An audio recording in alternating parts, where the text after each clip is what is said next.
Welcome to that Groovy Scoobcast. Your go-to audio hub for all things Scooby-Doo. Sponsored by Castle Cones, the cones that make you moan.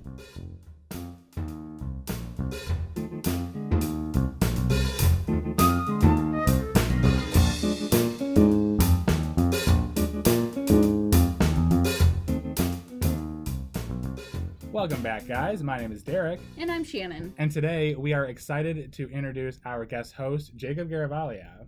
Hey, fam. How you doing? Living the dream. Yeah? You're on a Scooby-Doo podcast.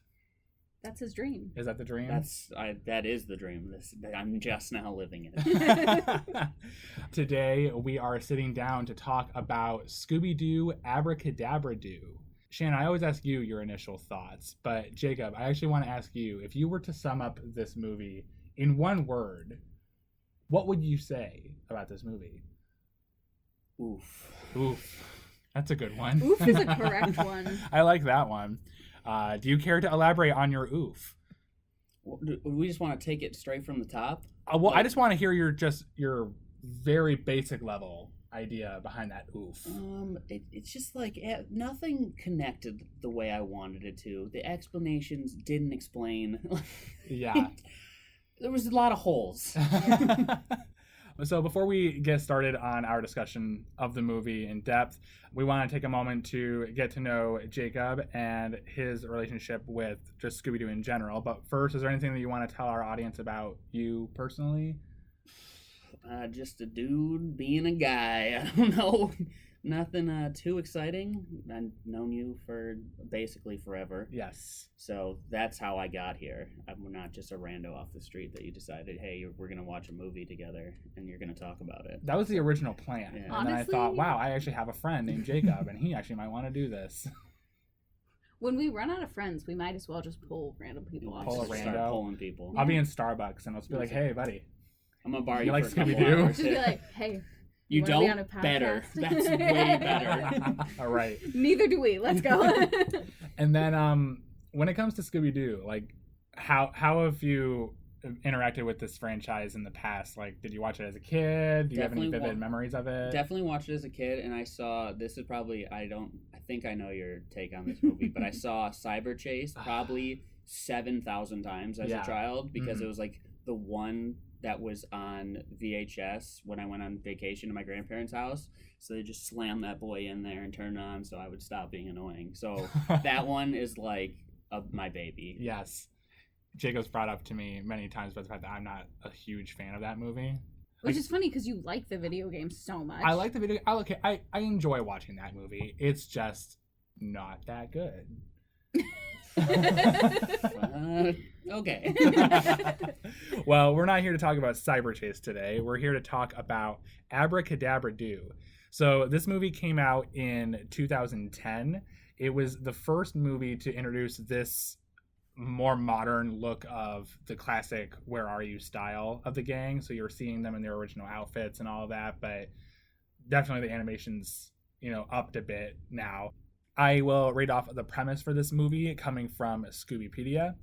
The gang go on a trip to check on Madelyn, Velma's younger sister, at Whirlin Merlin's Academy of Magic, where apparently there has been some trouble of a giant griffin scaring all the students away. My only issue with that premise is that it's not like they randomly go up there to check on Madelyn. Like, they're called there because of the griffin. Well, it was Velma's mom that basically told her, like, hey, quit doing what you're doing and go check on your sister. Yo, but Madelyn's like, I don't even know why you're here. Like, it's not a big deal. She straight up says later in the movie, like, mom's just being dramatic. Like, she doesn't matter. No, she's like, Griffin Schmiffin. It straight up did not ask for help. They just showed up. Most of the people who are even there are disputing the existence of it anyway, right? Like, I'm pretty sure Whirlin was kind of playing off the idea of it existing. The main people, yeah, but like the students and the parents and the teachers all dipped out. Because when the gang shows up, they're like, where is everyone? And they're like, yeah, everybody kind of left. Yeah, Because, like, they're kind of scared. First they straight up lied, and they're like, oh, they're just in their rooms. Yeah. And then we went to dinner, and no one was there. I'm like, did they eat in their rooms like too? 5 like, students where there. is everyone? So let's start at the beginning of the movie before we do the whole, like, intro music that we got to see. Yeah. We see this couple in the woods. This Well, guy before that, though, the owl. Oh, They yes. mess up just straight out the gate. Owl lands, hoot hoot, but his face is not moving. Like, where did this hoot hoot come from? This really upset Jacob when we watched this movie, guys. First take, I was like, this is gonna be a hot take from start to finish. They can't get the hoots right. We watched this movie twice, and both times it pissed him off. Yes, they had to have been mentioned twice. We do meet this couple. I don't recall their names. Did either of you get their names? No, I called the girl Slim Thick with 2 C's, and then the other one was Birdwatcher. Also decided she was named Slim Thick. Yeah. Slim Thick. Like, okay, she's ready to fuck. She was trying to fuck on site. Yeah. As Jacob said, she took the waist trainer off the moment he showed up, so she was ready. She was snatched. He's like looking in his binoculars, trying to find some kind of rare bird. He doesn't see her at all. No. And she just straight up was just like, there's other things that I like to see. And I'm like his dong? Yeah. Like, let's whip it out. Why do you think we came to a spooky forest? Like, they were in some weird, kinky scare sex. Oh, absolutely. And they just play it off as... Oh, she wants to see a movie, She wants to see a movie. Yeah, in the woods. We made the point about... Go ahead. Sorry. Because if you wanted to see a movie, the second you pulled up and we're like, yeah, babe, we're going to go in those woods, I'd be like, no, we're going to fucking go to the movie theater. Like, I'm not getting the fuck out of this car. How long have they been driving to get out here? Yeah, you were never like, this is clearly not a movie. We're in the woods. So my thought is here, because the griffin does attack them. Yes. And the only people that the griffin is attacking are students and teachers. Yeah, he's just trying to close down the school. Yeah. So my thought is that these people, because they're old, so they have to be teachers. You think they're teachers at that school? I don't think know, they what have else would nothing they to do be? with the school. Well, Daphne was questioning the dress code at that school. Yeah, and I mean, that woman, I don't know. Like, I mean, I'm not, like, that could be her after school wear. She's clearly not wearing it in the school. They're out in the middle of the woods. Why is there a bird watching class at a magic school? Listen, you got to get the pigeons somehow. I guess there's electives or something. There's got to be somebody that wrangles the pigeons, and that's who teaches them how to do it. I don't know what she teaches. Sex ed. You know what? We did see that weird room that was like the dance workout pool human anatomy room. She's like that weird thing. She's health ed. She does a little bit of everything. Yeah, I mean, clearly. She likes to see things. A variety of other things. Like movies. The griffin does attack. They scream. They run away. Pretty typical intro for this movie. We see a transition to this new style of animation that they're doing for their intros in this era of the movies where... How would you describe that style? Almost that they drew the gang as? Square? It reminded me of like Paper Mario. Yeah. Okay. Like that kind of style. But it's very different than everything else you're about to see in the movie. Jacob, I think you made a point where you were scared that's going to be the rest of the movie. I was like, oh my god, if it looks like this, I gotta go. But weirdly enough, that whole intro has nothing to do with the rest of the movie. It's actually just like another case that the gang was on. Yes, they're solving it in the process of when Velma's mom calls her and is being like, hey, you need to go check on Madelyn. I just wrote down like the whole thing took place outside of a place called Karloff Chemical Company. Wasn't anything important. Although the only thing I wrote down was that as they were putting the lady who was the bad guy in the van to go to jail, they said something about her working in the library. So I said, at least she gets to work in the library. Like, that's the best job you can have in jail, I assume. You're just putting away books, you know? You don't have to do anything, like, nasty. Did either of you notice how all over Fred Daphne was? Yes. As the police were driving away? I made a point that there was a lot of heavy petting going on. Yeah, also, like, they were, like, basically strangling Scooby. Like, they were like, who pets a dog like that? I need to and then aggressively... they all did it. They're like, it was this weird twisting motion. Like, it was like no one pets dogs like that. No. Well, Daphne was petting Fred like that. Yeah. From the looks of it, too. And probably in other places later that night. But, so, yeah, Velma does get the call. And we get this moment when Velma's talking to Shaggy. And it's just like, do you remember my little sister? And Shaggy's like, oh, yeah, doe-eyed Dinkley. And he does like this little gang sign. It's like bird flapping. It's weird. I was like, does that have to do with her doe eyes, or is she a bird? Like, I didn't understand the connection. And I don't know. Velma was upset about it, though, because she's just like, that's not nice. Yeah, she likes you. Yeah, she likes She really likes Shaggy. I don't know why, though. I don't see it. Well, because they met before. He must have been doing something sweet the prior time, because this time he's eating dog food. Yeah. As they their first face-to-face interaction we see. I mean, yeah, they've all known each other for years, evidently, because she also said hi to Fred, Daphne, and Scooby. And she hugged them all. She knows these people. But before they even get to the school, we get to enjoy the scene with their new GPS in the van. The GPS is so fucking obnoxious. It's a jackass, honestly. Yeah. I also just don't understand the need for it at all. The entire scene. Because the whole thing is it has to be used to make the movie longer, because they could have just driven on the road and been perfectly fine, but instead the GPS does this weird Waze thing, and it's like, hey, let's cut through the woods and almost fucking die. Scenic route. Yeah. Well, I mean, Fred's not helping the case because he's deciding to drive 70 miles an hour through the woods. He's then he can't even turn 90, that big rig. He almost takes him off the cliff. Yeah, a couple of times. They're on the mountainside. It's about to go off the rail. Yeah. Yo, you can just go a normal speed and make the turn. Absolutely fucking not. But when the GPS is yelling at you like that, it's peer pressure. I don't know. I feel like I do the opposite. I panic and I just stop. I'm just gonna seize up. Yeah, exactly. And while they're on the way here, we're learning a little bit more about the castle that they're gonna be at, and it's no Hogwarts, guys. I'll just throw it out there right now. Although we had some choice words to say about it when we see it. It's just a standard castle. There's scenes later in the movie. This sucker's expansive as fuck. Yeah, it's like a huge village. Yeah, it's actually there's 600 buildings on this thing. Yeah. It's huge. But we're learning that it was brought brick by brick from Ireland to the United States by Seamus O'Flannery, who might have dabbled in dark magic. He definitely dabbled in dark Wasn't magic. important. It wasn't important. Why was that even said? Didn't matter. If anything, I would have rather liked to hear about how he was terrified of everything and booby-trapped everything. I would have preferred he's just paranoid as fuck. Yeah. He just he locked himself away and died. He just crawls in his little tomb on an island and dies there. Yeah, we do see Madelyn. She's just gazing at Shaggy as he's eating dog food. He has so many Scooby snacks in his mouth, and he smiles at her, and they're all in his teeth, and it's really nasty. And then when he swallows them, you see his throat expand as it goes down. It's just so gross. And she's sitting there going, she's like, what that mouth do? Yeah.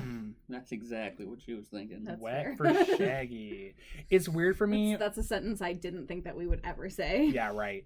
It's weird for me to think about the fact that they're playing this whole Velma's sister has a crush on Shaggy, because this show ran simultaneously with Scooby-Doo Mystery Incorporated being on the air. And I know that you've both at least seen the first episode of it, where we see there's a relationship between Shaggy and Velma. So and what do the Dinkleys have with Shaggy? They're all about him. Maybe some weird poly thing. They just both of them. Cross-dimensional. Oh my, I don't like that. Sister wives. Yeah. They took the sister part way more serious than even.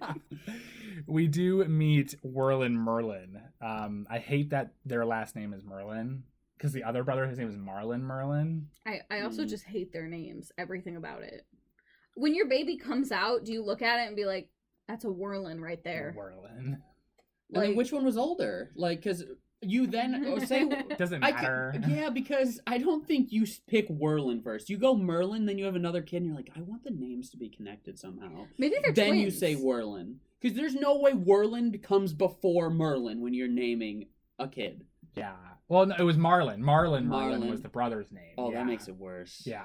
But maybe they're twins, because one got the looks and one got the brains. So No.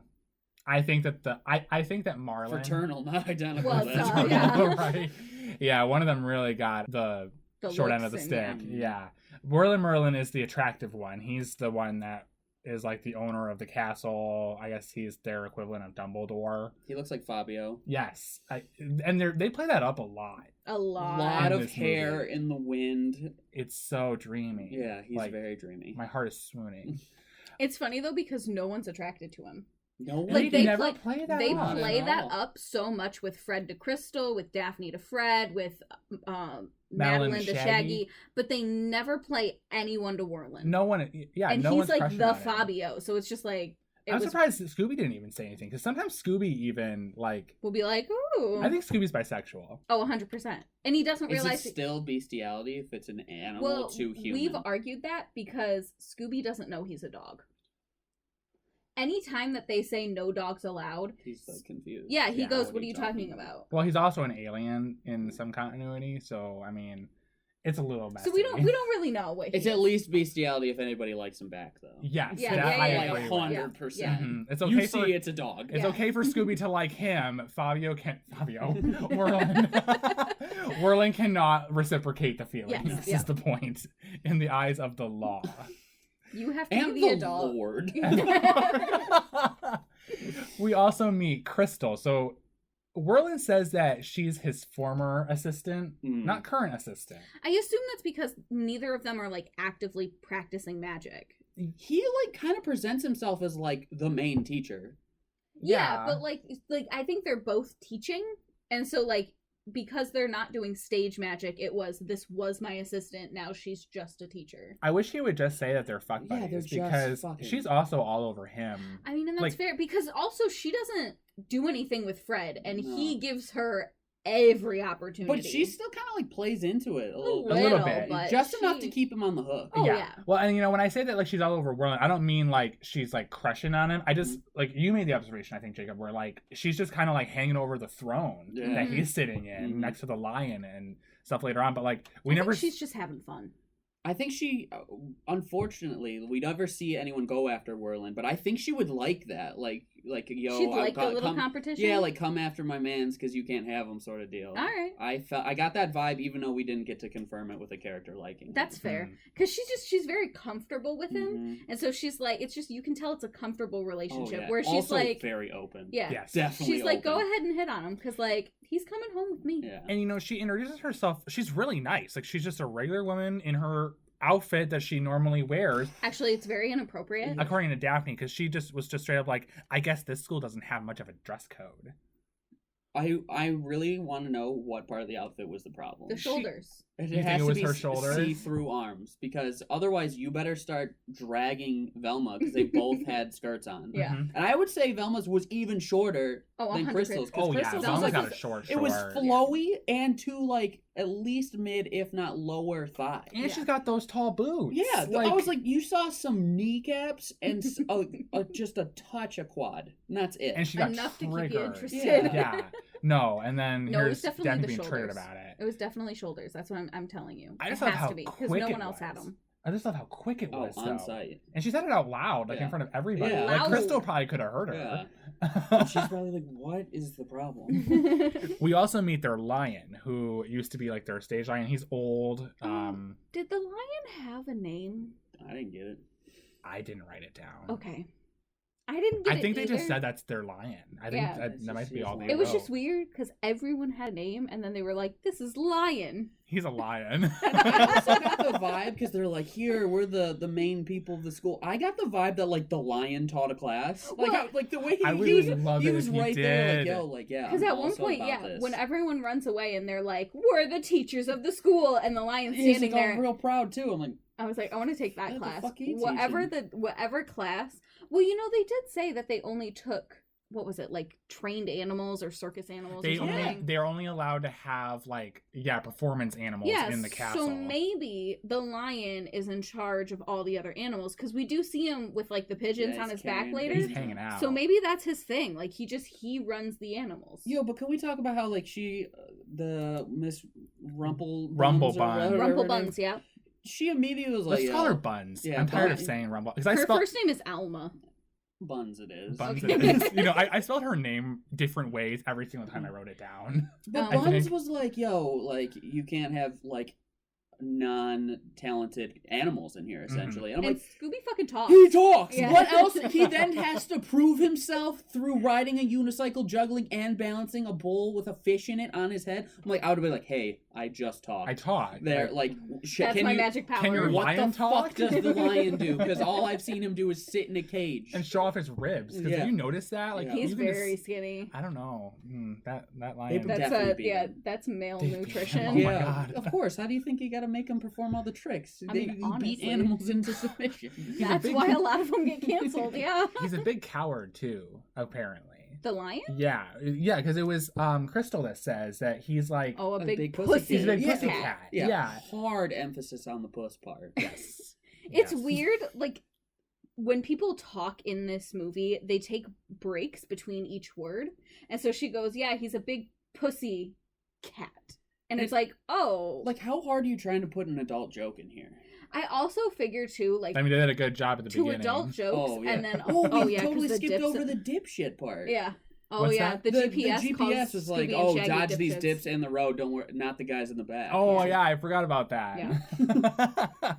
There's a lot in here. Yes. So yeah, we have met Buns at this point. She's the maid, the housekeeper at the castle and everything. I do want to note, too, that they're standing in the front room, and that place is disgusting. There's just random posters hung up. It looked like a frat house. Yeah, it looked nasty. The whole rest of the castle is pretty nice. And I feel like the room changes later, because later that night, when Shaggy and Madelyn are getting chased by the griffin, Velma and Daphne like open the door and let them in, and they close it before the griffin can get in. And I feel like the room is like bigger Nicer. and brighter from Yeah. what I remember in And that it's scene. darker out, so that's great, yeah. But like I don't remember the next time we see that room it looking like that. No, I think this is...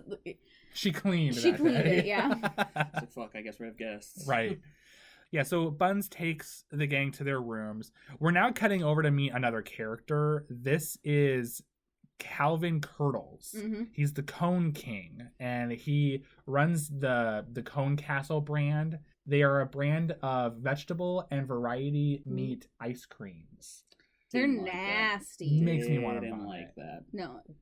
We first meet them, and the first cones we're introduced to are liver, onions, broccoli, and then they're dancing, and then he goes, They're filming a commercial. They're filming a commercial, yeah. Except the cones have like actual food in It's them. like all the real. It's not prop anything. It's real. It's food. real fucking food. Those pieces of liver. And the liver, I'm like, where did you get a liver? It was that whale large? liver. It had to 100% had to be. Yeah. Could have been that whale from Be Cool.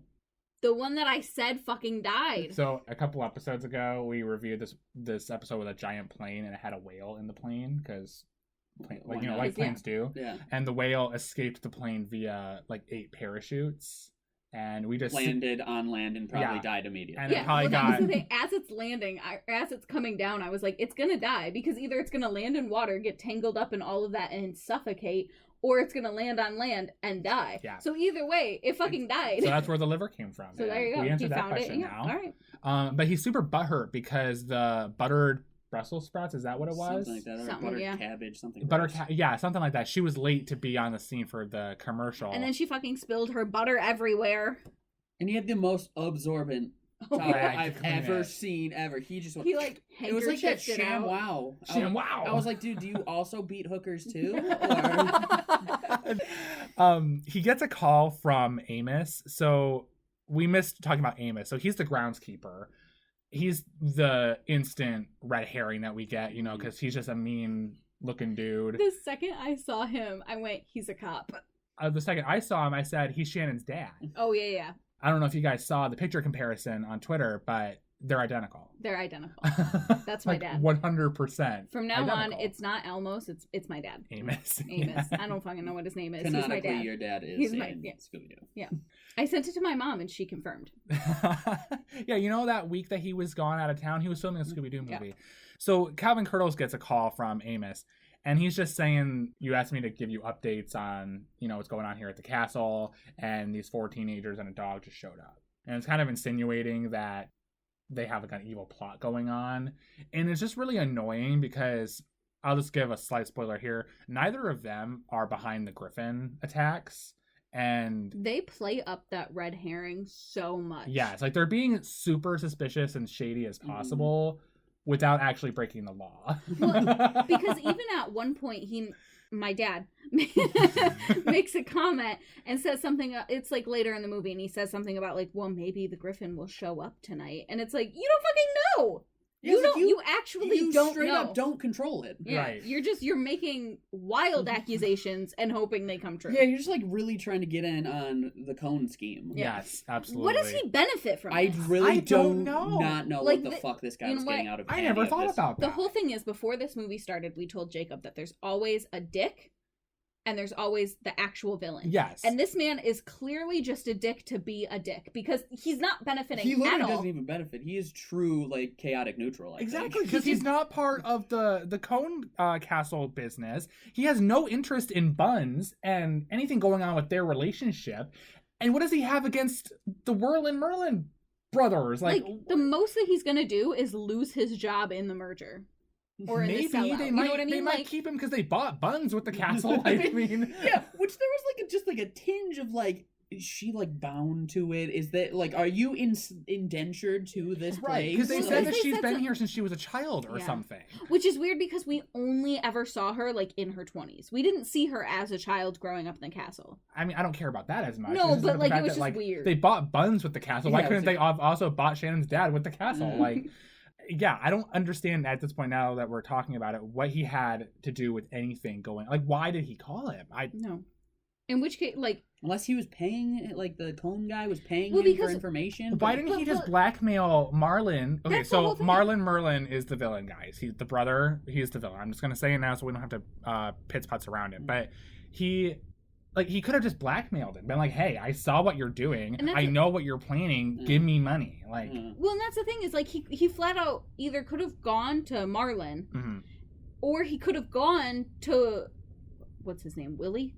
Merlin, forget Willie, my- Fabio. He could have gone to Fabio and been like, hey, your brother's like fucking shit up. He's trying to like run you out of business. Let's do something Been a about good that. person, but no, he decides to be the idle spectator of all the events happening in this movie. And he's not even like a middleman for Cone Man and the brother. Mhm. Because I would think maybe because the whole brother wants money out of the situation. Like, Was it money? No, I money think- to start his own act That's with his right. fancy holograms. Yes, you're right. Yep.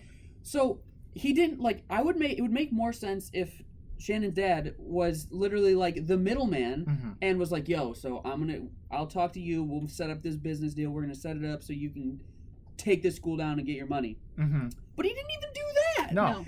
That's like that would make it flow better and immediately. My biggest issue too is that the brother, the bad guy, all he had to do, because clearly he's part owner of this school, so you're clearly getting a paycheck. The most that you have to do is actually make this place succeed, and you get the fucking money to start your own thing. Now, if you don't want the school to succeed because maybe there's going to be like too much competition out there, you believe in your brother but not like yourself, I don't know, but so you want to shut down the school, that's when you go to somebody else instead of trying Get an to investor, lower. yeah. Because all you're doing is lowering your profit. You're lowering the money you're gonna get out. like, he was literally going to Just get an make your eighth of brother it. buy you out. Yeah. Be like, I'm done with this shit, bro. I'm not Buy even- me out. I'm not even convinced necessarily that he had any stakeholdings in the castle. I think the castle only belonged to the Fabio brother.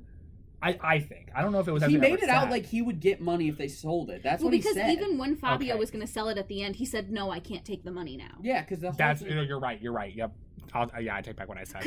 Because I would have agreed with you 100% until he said that Mhm. line, and I was like, what the fuck is going on? My thing though is too, he already has the resources at the castle to just Exactly. improve on his own act. Like he really didn't need to do any of this. He didn't need to get the money through a buyout or anything like that on his half for owning of the castle. He literally just could have stuck around there for maybe another couple years, used the resources that are already there, and make a name for himself that way. Exactly, I yeah. don't know.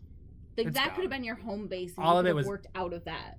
The whole castle also is just this giant playground for, like, magic. Just like the And- Riva Las Vegas hotel. Yeah. And so he really could have, like, they could have made that into a, make it into a hotel, and you come stay, and we're gonna fucking magic the shit out of you all weekend. And you could have, like, the holograms and do your own thing and make so much fucking money. But instead, you want to just shit on that. I don't don't know. understand why he didn't just go to his brother and be like, "Hey, I have an idea for like an act." yeah. Yeah. Right. Dog, Like, it's your brother- and it's your brother. Just go talk to him. Well, he's dude. already been working with him because he You already supports used his the brother's holograms. act And you with the already used yeah. the holograms. Yeah. He already knows about the technology. Yeah. Like, Well, I don't. Well, he already uses the technology to support his brother. Yeah, like, I don't understand. I was like, you are already using it. At least either talk to your brother to get like what you feel is your fair share out of this, or just like he's just assuming the worst out of his brother, I think. Yeah, and his bro seemed so chill. Yeah, Fabio was like the nicest guy. Yeah. It's funny. He's the true victim in all of this. I feel so bad for Whirlin. Like, his brother doesn't like him. Everybody else is just out to get him and his castle. Like, no one is swooning over him, like, which we should be. And yeah, right. Like, if anybody in this movie deserves to be swooned over, it's Fabio. Whirlin Merlin. Yeah. So to kind of move on from there, I did notice that Shannon's dad referred to the gang as like teenagers, but when we're talking to Madelyn later on, they elaborate on the fact that like Madelyn has had a few past career ideas, and one of them was when she went to clown college, which in my mind means, is Madelyn because she said she was doing soul searching for a couple years now. Yeah, and I don't think you. Like, you don't do that in high school. No, you don't. I'm very confident at this point Madelyn is supposed to be college age. Yeah, I would say between 20 to 24. Yeah, like around like 20-ish, because if it's like 2 years, because she's had a couple of years of soul searching. Let's say 20. Yeah. And Velma's older than her sister. So how old is the gang in this movie? You know, these questions always come up because the continuity in Scooby-Doo is just never consistent, and it's just you never know how old they're supposed to be. I think in this stream of movies going forward, like from Abracadabra Doo, Frank and Creepy, some of those movies are supposed to probably be in like their mid-20s. I would say. I think that's kind of a fair estimate. The thing is if I feel like if all of us walked into like a random school, they would probably call us like old teenagers. Speak for yourself. I don't know. At work, I get asked if I'm old enough to sell Do you see this guy over here next to the mic? He is not a teenager. So, Jacob, shave your beard. Then I look about 4 years old. So there you go. So if Jacob shaves his beard and him and I walk into that school, they're going to be like, yeah, a couple of fucking teenagers. I was scared that you were going to have to like shave your beard entirely when you started school. Oh, I would have dropped out of school. He's in nursing school, guys. So like... Don't ask me any medical questions. I've learned nothing. I have nothing to ask. It's also all online, so it's the beard is safe for now. The beard is safe. They don't even know what I look like. So nice. We do learn that Marlin is going to be making everybody's dinner, and evidently he just does everything else here at the castle aside from what Buns and Shannon's dad does. Like, he's a really multifaceted person. Yeah, he hard carries the rest of this castle. Right. So what does Crystal do? She's eye candy for Fabio. Teaches. Because maybe she teaches like a magic assistant class because she used to be a magician's assistant. That would be. I assume, but like we never officially see it. No, but they don't have distinct classes. When we do our whole learning montage in the movie, all him. It's all no, because I think Crystal does participate. Yeah, she does in the teaching. But it's hard to really tell because like they have like little categories that they're covering, but they're all in the same room for like 2 hours probably doing all this shit. But like you don't know exactly what she specializes in. Yeah, well, because they did say the rest of the teachers and students they're were all left, gone. So I guess they're just picking up the pieces. That's fair. So what do you guys think that she does teach, if she's even a teacher? I mean, I guess I'd go with like an assistance class. Yeah, that would make like more sense. Yeah. 101. And I mean, if she's like a good assistant, like in Reva Ross Vegas, like she actually does know magic. Yeah. Because like that assistant was like almost. She was on par with the magician that she was assisting for. Yeah. So it was like. I don't know. I just love that Daphne hates this girl and she did nothing. Straight up, she hates her from the start. We cut to our cafeteria scene. So they're all sitting down for dinner. We only see like 5 students other than like the gang and Madelyn in the room. And like they're all sitting away from each other. They're one at a table, like one at each table. And then I like to imagine that they don't like each other. There's some drama going on between like these. You know, it's like there's like different like magic cliques. There's like, well, I do card magic, and it's like, well, I do coin magic. And I pull rabbits out of hats. Yeah, I only do hat magic, and they're like, dude, if you do card magic, like you're a loser. Like, what would be the jocks of like magic school? Probably the guys the heavy that lifting. I was thinking the guy who's cutting the girl in half in a box. Yeah, or like they do the shit with the cages, you know, like, oh, this person's Ooh, like in a the cage. Houdini shit. Yeah, Yeah, that would be the like jocks. Them's are the jocks. And then like the D&D dudes would be the ones that are like, oh, is this your card? See, okay, wait, because I think the jocks might be the cutting in half. The theater kids are gonna be the Houdini people because they're all like showy. Oh, it's very Okay. showy. Yeah, 'cause where it it's is like very just showy. strength. Like, look at I'm sawing it right after. Yeah, but if it's like I'm gonna go underwater I can do it in for 3 2 strokes. minutes. I'll just karate chop. Karate Pull her in half. But yeah, the people that are like, I'm gonna go underwater and lock me in there, those are the theater kids. Those are the Like, we get it. Oh my god. Yeah. Like, where you're like, all right, John did this for the 5th time today. Well, you know, with that sentiment, I feel like that with Werlin sometimes in this movie, where he's just doing all these grand alakazam, because that's his word. Yeah. And they always like do a special echo effect whenever he says this magic word. But whenever he says alakazam, something amazing happens. And like in this cafeteria scene, he blows out all of the chandelier candles and everything like that, and then just lights all of the candles that are on the table. He really reminds me of like what you would imagine a young Dumbledore to be. But he's just flexing on everything. he's just flexing, and then But does they're like, Dumbledore "Ooh, not do candle that? light." Is he not just a giant fucking flex? Yeah. He like humble flexes though. Okay, This guy was but- straight. Well, Because yeah. he's the But only one that Dumbledore knows is like the magic 100 and stuff. some years old. Yeah. Okay, so imagine him in his like In his 20s, prime. 30s. Yeah, he's gonna be straight flexing. But every professor at Hogwarts is flexing though. Like Professor McGonagall. Okay, come on, she's bitch flexing every time she does Professor something. McGonagall on the first day of school just sat there like a fucking cat and then popped up and was like, Yes. I know everything, stupid. I've been here the whole fucking time. Right, but then, like, in this case, we've only got Werlin. Like, as far as we've seen, Werlin's the only one that actually does magic. Yeah. Crystal hasn't done anything. We don't know anything about Marlin yet. He does science magic. He does right? science he magic. makes the illusion. But Werlin's the only one who's doing the magic right now. So, Yeah. like, this is all just basically Werlin's show. And that's where I'm feeling like, all right, dude, I've seen you do the Alakazam a few times. I'm tired of you doing these puffy little clouds every time you do something. Yeah. Like, later, you made the point about, like, him having a pen appear in his hand Yeah, all he's magic light. because they're like the pen fell on the ground or something. Like, oh, I need a pen to sign it. No weather, and it's like snaps. In Yeah. the pen. I was like, why? You prepped a pen trick just Right. in case it would come up. He does say, though, that everybody's favorite dinner is about to appear on their plate. And That's the only actual magic I see, because how are you going to know everyone's real, like, favorite food? when did Marlin make all? No, 'Cause that's what Marlin I'm pre- saying. That's real magic. Yeah. He didn't prep that. That was actually real. Unless they like. No, filled they out, said that like- Marlin made the food. He did. Oh, that's true. Yeah, Yeah, but they he had to did. make it beforehand. Yeah. Because it's just an illusion. Magic isn't real. So, like, he knows what they all want as their favorite dinners, and, you know, including Scooby and his, like, I wonder cherry if sauce he- covered Scooby snacks with whipped cream. Yeah, and Okay, I was like, I that wonder- also was a structure. None of that would have held up. No, The of course Scooby not. snacks would have gone straight through it. You would have not It been had to able have been, build like, anything. frozen still. Like, the whipped cream. Yeah, it had to. Oh, that's the best. Like, it had to have been, like, real, real cold. That's Yeah. the only time that it would have any structural integrity.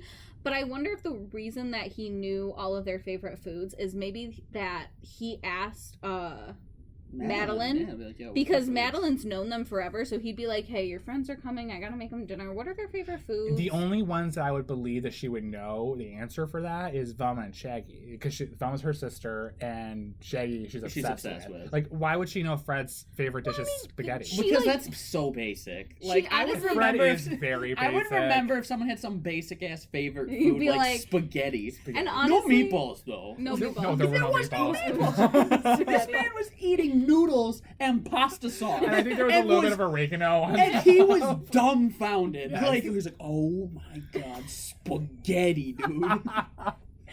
Yes. What did Daphne eat? Did anybody We catch didn't that? see Daphne or Velma's. Okay. We did see that Shaggy's favorite was extra cheesy cheese pizza with pickles on the side. Which is very basic for Shaggy. Very though. basic for Shaggy, but also not appetizing at all It's either. a bad combo. Mhm. And I feel like Pickles as on a the child, side. like anytime I would think of Shaggy eating food, it was always like a 90-decker sandwich Yeah. that he would just unhinge his jaw like a snake to eat. Right. And so that's what I figured was going to come out. Well, we always wince whenever Shaggy and Scooby eat something nasty on the show, because at the end of every season of this podcast, Shannon and I try one of the dishes that they do. oh no. And we've done chocolate covered pizza, hot dog tacos, which were good. I was gonna say, That was Those good. weren't bad. The Okay. pizza with the chocolate on it wasn't bad Wasn't either, bad. surprisingly. It's not something we would regularly eat, But but it it's wasn't edible. bad. Yeah, it wasn't What bad. was the pizza? It was just Little Caesars Caesars pizza. Like a hot and ready and just I got a some hot and ready with Hershey's? pepperoni. She got a cheese one. The pepperoni tasted better than the cheese one did with the chocolate on it. That was fair. I will give you that. But the worst one that I almost got sick with was vanilla ice cream with, I think it was chocolate and caramel sauce with hot sauce. It had hot sauce and pastrami. salami. Oh, pastrami. Yeah. It was so bad. My body physically, I would just Trying swallow to redirect it. No, I would put it in my mouth and my body would swallow She it. instantly swallowed it, and here I am just gagging on the mic. And Derek kept getting so mad, and I was like, I took like 3 bites, and my body just would instantly swallow, and I was like, I'm sorry, I'm trying. So I was like hesitant when Werlin said that he's gonna make everybody's favorite dish appear. I'm like, oh no, what are they gonna eat today? Yeah, if you guys get just like a 4-cheese pizza and eat some pickles, that's not that bad. I don't like pickles. I don't but like that pickles, would, I could, that'd be no. nasty. but I could see how people would just eat that. It's Yeah. not a normal combo, but it's not like the most It's not the most disgusting thing. thing I've heard. No. the Scooby snack thing. Oh yeah, if you guys just start eating dog food, that might. Well, be there are like graham cracker Scooby snacks that we could that's- get. yeah. For I remember that. having those as a child. And We sell that's them at work. cheating. You guys have to eat. It has to be real dog food. food. Well, you know what? I do have so for the new Scoob movie that came out back in May, they did the Blue Diamond Oh, yeah. dog That's treats, good and they stuff, were yeah. Scooby-Doo themed. So those could be the I haven't Scooby ate it. No, I snacks. know it's like good Oh, for dogs. Jacob knows. That's good stuff right there. Right. While they're eating, though, everybody gets interrupted by this giant-ass shadow that just appears over the window. It looks like the griffin, besides the fact that it didn't have the griffin tail, It's just and that's stiff what as threw fuck. me off. Or Yeah. wings. It was just a giant head of Yeah. a bird. Yeah. And so it was very weak, in my opinion. And then the shadow just turns out to be Shannon's dad bursting through the door. I'm going to say that. Yeah, that's, time. that's I don't know if you His notice, name. every time one of you say it, I just chuckle. That's what he looks like.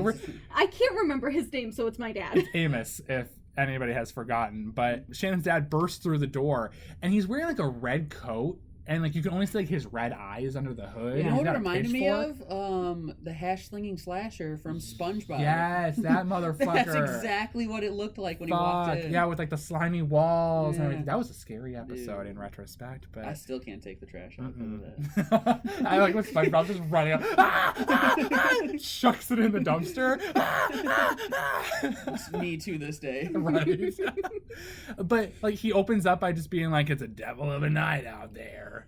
This is where Choice I words was right here. convinced this was a D&D crossover episode. Someone who wrote this is super into D&D. We have a griffin.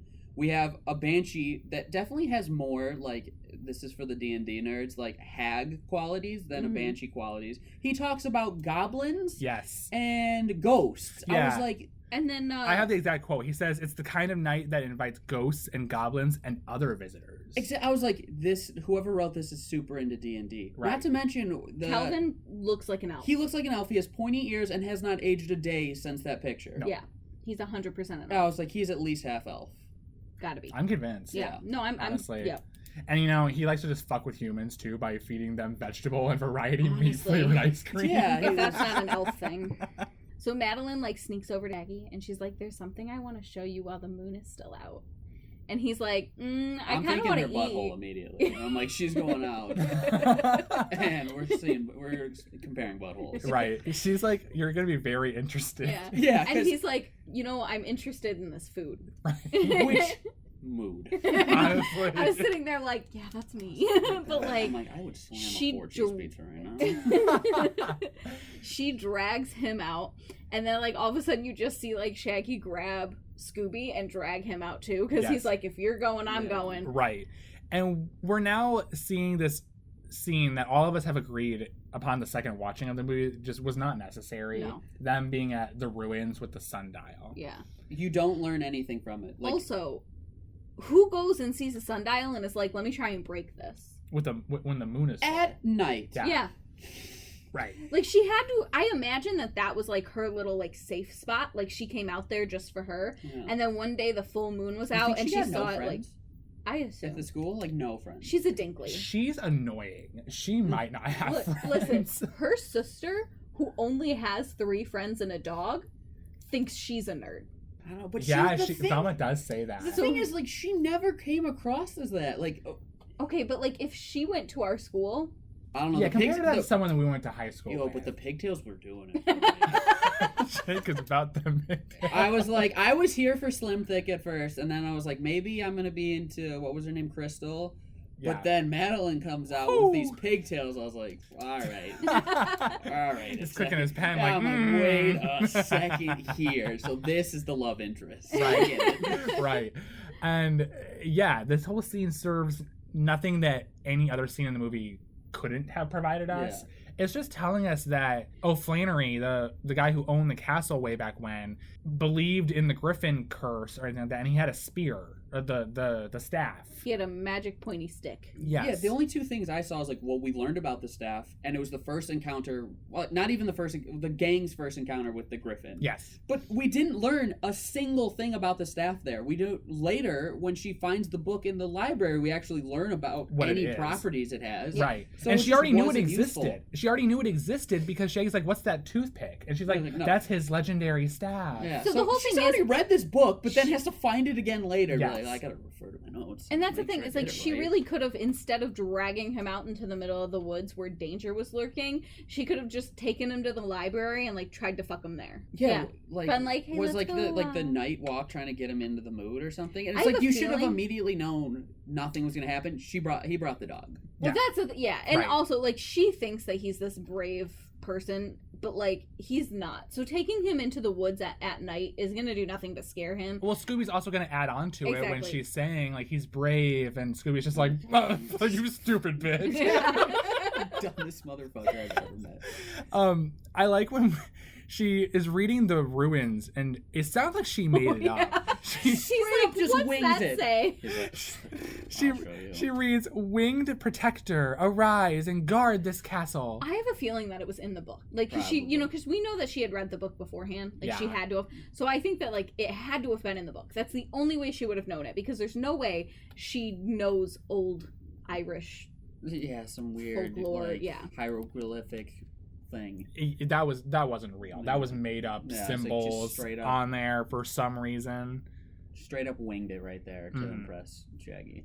And then, like, I don't know if we mentioned it yet, but the GPS roasts Fred about his ascot, calling it a scarf, calling him Scarf Boy. Yeah, we forgot to talk about that. Yeah. And at this point, we had now had 3 scarf jokes. They really hammered that shit home that like we're gonna roast this dude about his scarf. I forgot about the tally. It's just because of how many times it happened. It happened a few times. I think it's at least 3 just up until this point. Yes. Yeah. The GPS said it. Daphne said it. And there was the scarf, make this scarf disappear trick. Oh, I don't think we've gotten there yet. Was the next day. Yeah. Was it? Yeah, I think it was the next day. Because right now, so when they get chased by the Gryphon and they get back into the castle, it's the next day because that's when we meet the angry mom. Oh, right. Because all the kids left, and that's when there was the girl with the daddy. Yes, she's on the phone with Daddy. So it was that night. So they're getting chased by the Gryphon from the woods, and they... Okay, what really irritated me with this front fucking door is that when we first meet it, they're like, you have to say, open sesame. And so they all yell, open sesame, and the door opens, and it's just somebody, like, pressing a fucking button on the inside, but whatever. Marlon. They Marlon. They never fucking use that again, because they're running towards the door, and you see Fred run to open the door, and as they're running up, I just go, are they gonna say open sesame? He's like, no, they got in, and after they're like, hey, by the way, if you gotta get in the buttons, like, right here. I'll just let you know. I would love it if they didn't say it, and then the door just didn't open. I was hoping that's what would happen, and then they'd like sit there like knocking on it. It's a hard rule. Yeah. Like sorry, the door only listens. We're just gonna keep comparing it to Hogwarts, like when like the students need to get back into their dorms. Yeah, like you have to have the password to get into your respective house's dorm. So yeah, the students are like watching through the windows at this point, and we got that girl calling Daddy. She's like, "Daddy, it's real." Well, yeah, how she said it, like definitely not her dad. Definitely not her father. No. It's the person paying for her school. It might be an old man that could be her father. Yep. But it is definitely not her actual believe it's father. Her actual biological father. Yeah, it is not a man that raised her or is married to her mother. No. It is It is a man that a very she different sends. man. Yeah, Yeah, it is either a man she that's sends some feet pics to Yeah. him on the weekends. or Major feat. or just like, you know, she has a boyfriend and he has to be called daddy. Yeah. One of them. One of them. Yeah, she does snap a photo on her like razor phone. Also, she was the only one with a flip phone. Yeah. Everyone else had a regular, like, smartphone. Yeah. Well, I'm like, yo, get your daddy to get you a new phone. Right. And she Unless snaps that's the burner phone just for daddy. Ooh. There you go. Can't be tracked back. Right.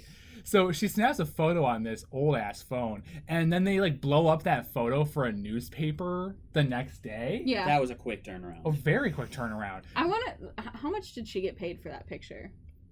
I don't think she cares. She's got daddy. Like, Yeah, I was just saying money is no object. Daddy does not have to make her worry about money at all. But like that newspaper the next morning, like this gets thrown in Werlin's face by this angry mother who's like dragging her student away because she didn't think that, you know, being attacked by griffins was part of the curriculum. I'm like, well, clearly you've never heard of Hogwarts. Like, Well, honestly. right.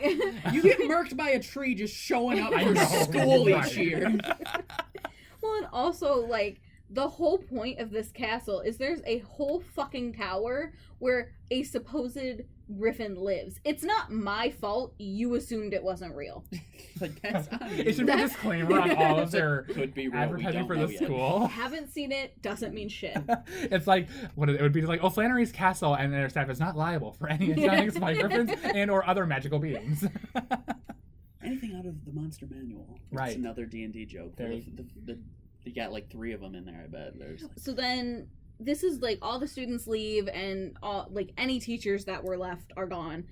So now the only people left are the main teachers that we've already met, the gang, everybody we've already met. Mm-hmm. So Calvin comes pulling up and he's like, I'm gonna buy this place from you. Did you guys take note of that high-tech cone tray he had? Yeah, it was fucking weird. Oh, okay, this man's selling cones. He should be selling whatever the fuck that was. tray Yeah, was. right. Like it had like extending legs, and it just like automatically like just serves people their cones. It went from a briefcase to a full serving station with like tiers and like a magical. Yep. The thing is, though, is They there were all not melted. It had to No. be cold. They in were there. well maintained. There was cones. also, though, only 16 cones, and there were a lot more than 16 people that left. I just thought about this. Do you think they're cold though? Like 'Cause some of the cold liver and flavors- onions. God, because onion did definitely not have to be cold. I'm also thinking Like about like liver, though? Like cold liver? Because it's got to be, because it's cream. I would prefer the broccoli one be cold. I think I don't know. maybe. But the thing is, none of these things need to be cold No. to keep their shape, which makes it so gross. But, Oh, like, There's a thinking about normal these Sunday came cones. up though. Yeah, the Yes. normal sundae, I would like to know what flavor that was. Mhm. I do remember. That was for him. Because that was mine. I don't eat your sick meat flavored ice cream. Right. Well, I remember he was trying to convince Buns to eat that sardine flavored one because it would help with her complexion or Yeah. something. First He was of a all, real if this is your love interest, you're gonna be like, yo, but your skin's fucked, and I'm about to help you with it. Here's some Well, sardine and that's the ice thing cream. is, like, he 100% is a fuckboy because Absolutely. like you're 100%. trying to do some bullshit like buy a whole fucking castle because she loves it, but you're also gonna insult to injury while doing it. Mm-hmm. Yeah, like he had the weirdest motivation. Like he assumed she wouldn't go for him, even though they were dating. Yeah, they were already dating in the Like past. you left her to go be like a famous cone. yeah, a king cone Mongol man. person. But you Yeah. like the But, whole like- thing is she was like, oh, he's like she would never go for me because I'm just like some cone guy. Dude, she was a maid Right. at a castle. And like, she was She already still is a dating maid you. at a yeah, castle. like yeah. You were making 25 cents a cone. Now you're making $5,000. And you Bro, don't think I you're think good enough she'll for go her? for it. Yeah. Dude, I don't understand. But no, that killed me because he was like, I want to buy this for you. I'm going to buy this castle for you. He's going to sign her fucking paychecks. Honestly, yeah, because she's still going to be employed there. Probably. Yeah, I was like, okay, I mean, but I now assume, you like- work for me. Then there's the power I dynamic. mean, and, the like, thing is, though, then you're is... working So for. then at like, that your point, is the boyfriend. relationship worth her quitting her job? Because then what do? Now you just live off. Well, and that's the thing is, if Castle you've money? been there your whole life, it'd be cool to, like, retire and live there, I guess. Mm. But you've been cleaning that. Like, that's been your thing. To replace you, you would never be happy. Because no one's going to clean your home like you. Yeah. Yeah. You know what I mean? So you're gonna be like, that's not where that goes. Yeah. Stop, don't touch it. No. Or just in general, like if I mean I don't know if either of you ever experienced this, but like whenever I was a host at Red Robin with Shannon for a long while, and like whenever I've gone back, I like think about how the hosts are currently running things. I'm like, that's not how you do that. No, like I'll see them Yeah, do right. stuff, and I'm like, stop, that's not right. What are you doing? So after this entire exchange, we do start the learning montage, because Madelyn also makes the point that she's their only student left. Straight up. I'd like to know how much tuition was and how much How it much it is is out. now. She needs a daddy, and I don't think needs Shaggy's gonna be that daddy. Well, I made the comment earlier when she made the snarky comment to Velma about how mom's just being dramatic, and I'm just like, yeah, she probably lives with dad, and dad's probably paying the tuition. Yeah. Like, not daddy, like their dad. Their Mr. parents are Dinkley. divorced, and Mr. Dinkley is paying for school. 100%. The learning montage does begin. I didn't write down I did. all of them. Did you write them down? Yeah. Okay, what did they do? They did like a little trunk trick where Crystal got in the trunk, and then Fabio got on top of it and like wiggled a curtain above curtain him, and then he above dropped it, and They switched Abracadabra. places. Yeah. Yeah. Then the scarf disappearing, where he took the ascot off of Fred and pulled it out of Scooby's ear, While he's simultaneously scratching his other ear for fleas. Yeah. That and is you new. see the fleas come off. Yes. That's gross.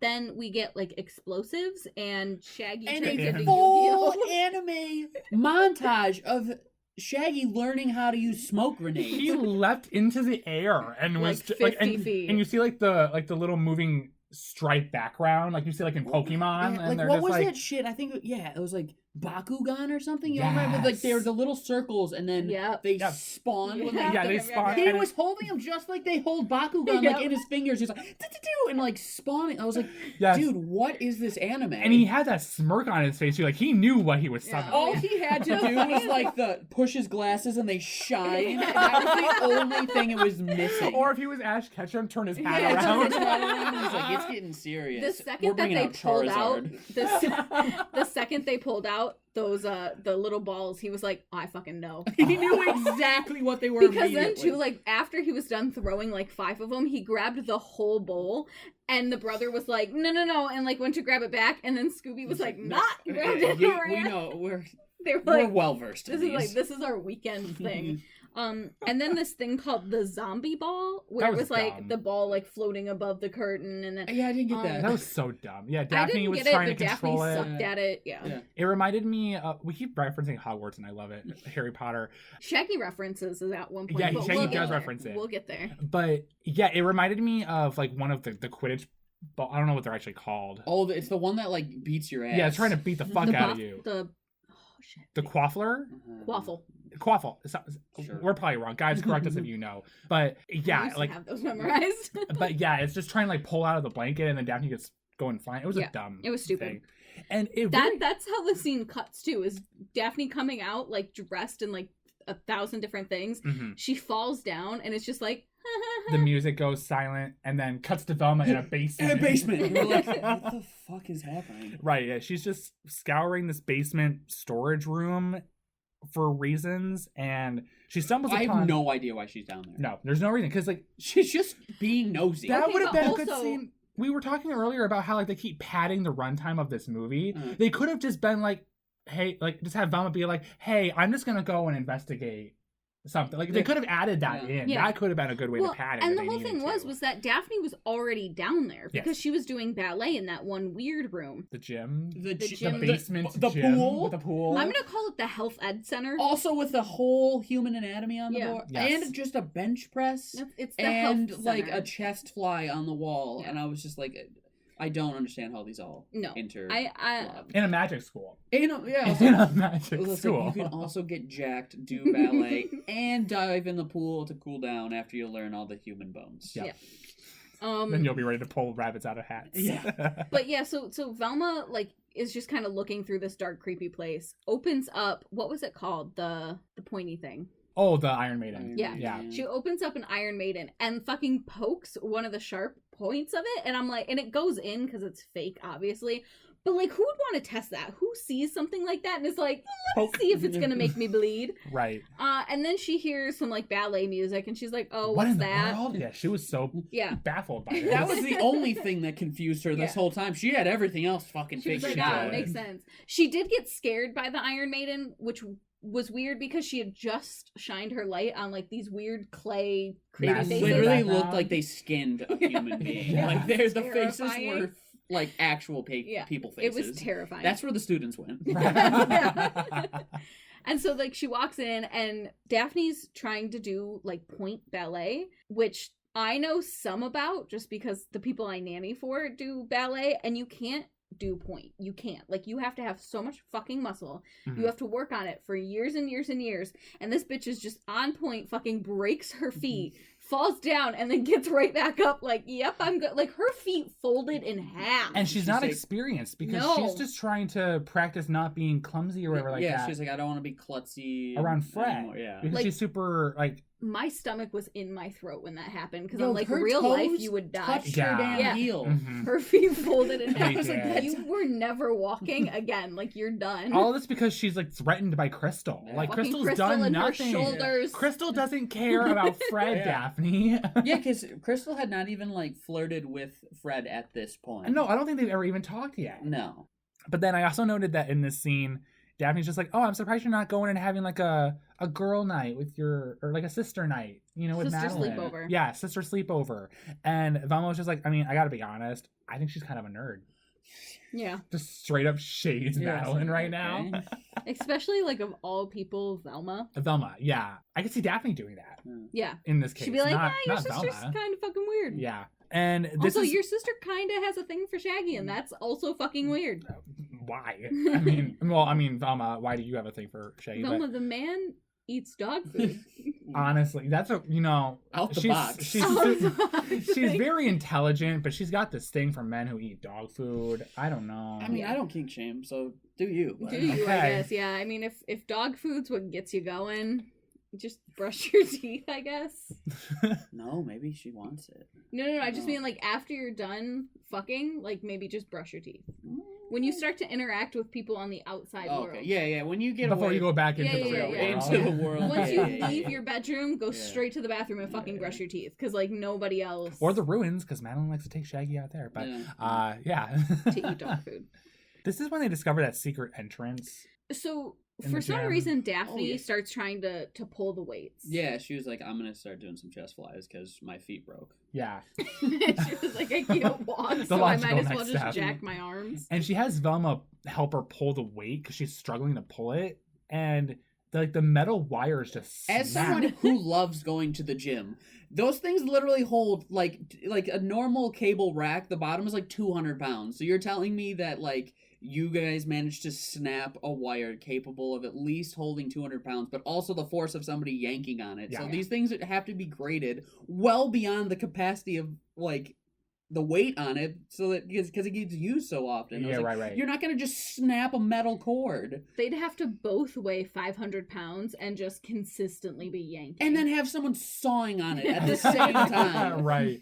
But somehow it opens a secret entrance. Like, that's such a bizarre secret room. I want to know, like, what the correct way was to open that door. Yeah, because they broke it. They broke it.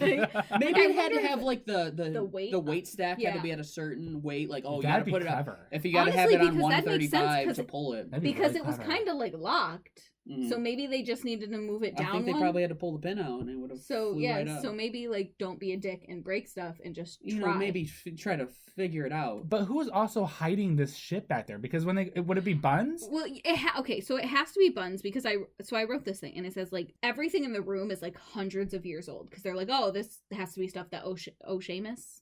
Oh, Seamus O'Flannery. Yeah. Like, he brought it with him. The Dark Wizard. Yeah. The Dark Wizard. He brought it with him. They had gym equipment. No. That sophisticated hundreds of years ago? I don't or know. they just I think that room... built a wall in front of it because they're like, we gotta hide all this cool old I'm assuming stuff. maybe like that. Like, maybe they built, like, a little storage room and they just threw all his shit that they don't really need in there. But my thing is in a room full of stuff that's hundreds and hundreds of years old, you have one photo album from 20 years ago. Out of everything in her life, the one thing she's like, I don't want anymore is this random fucking photo album. Because it reminded her of Cone Man. But like, is that the only thing that reminded her of Cone Man? Well, Cone Man coming around all the time probably reminded Because her. you ditched her to go make cones. Right, you ditched me to make cones and you come back here every fucking day. Yeah, with cones. With cones that you ditched me for. And offers to buy the castle. Yeah, dude, just take me on a date. But yeah, they do open the photo album they find, and it's got all like the little romantic pictures of Buns and the elf guy. It drives me nuts though, because Velma goes, instead of just being like, oh, maybe they were a couple or whatever, she's like, they were boyfriend and girlfriend. Ew. I don't know why, but I don't like the way that they said that. It's like, that's how you would say it, like, in middle school. Like, Yeah. that's your girlfriend, dude? Like, it's so gross. I mean, Buns ain't cute, Yeah. but You cutie.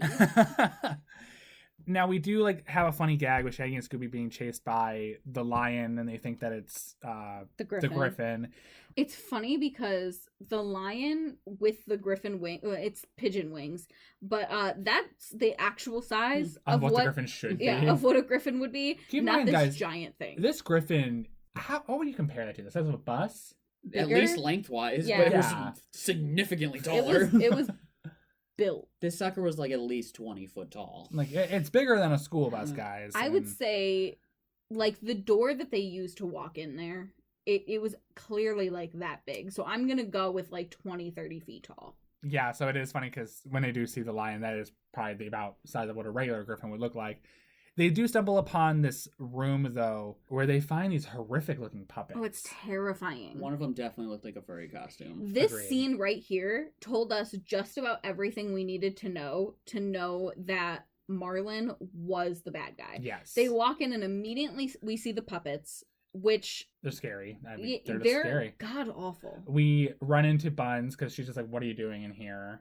And then they have like a little light show on accident, and they turn on everything, and now everybody comes into the Yeah, room. now everyone's here in this room they accidentally stumbled upon. That but no the one's gang- supposed to be Yeah, in. but the gang, the rest of them found it real easy too. Right. Like the only person who's not here at the moment, I think, is like Shannon's dad and Madelyn, right? Madelyn might be Yeah, there. Madelyn might have been there. I don't No, because she ran in a moment later saying that Oh, she found yeah, the book. yeah, you're right. Yeah. Because she was in the library trying to find the book Yes. right now. So But the thing is she knew exactly where they were. Like she heard this room is not secret. she heard the light show and she was like, I'm gonna go get him. It's in like, a oh, I minute. know exactly where that Yeah. is. Mhm. We learn about Marlin a little bit here. So this is actually the very first time that they address that Marlin and Werlin are brothers. Yeah. They'd never say it before that. I had spilled it to you guys because I already knew, but this is the first time in the movie that they actually say like, "Oh shit, you guys are brothers." Yeah, it's like, oh, Oh.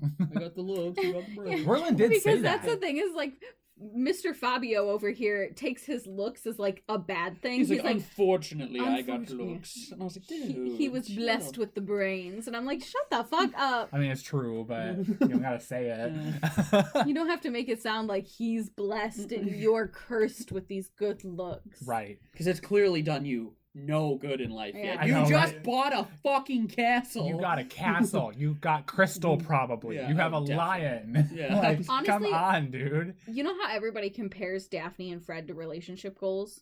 Yeah, You and I talk about it all the time where like they are just very toxic for each other. they are. But like I want Fabio and Crystal's relationship where you're 100%. just chill and comfortable and it's yeah, like you don't need all these positive affirmations. You don't need to constantly be like all up on each other and stuff. yeah, Like, you know at the end of the day Yeah, he's you- laying in your bed. Mhm. Do what you got to do in the meantime.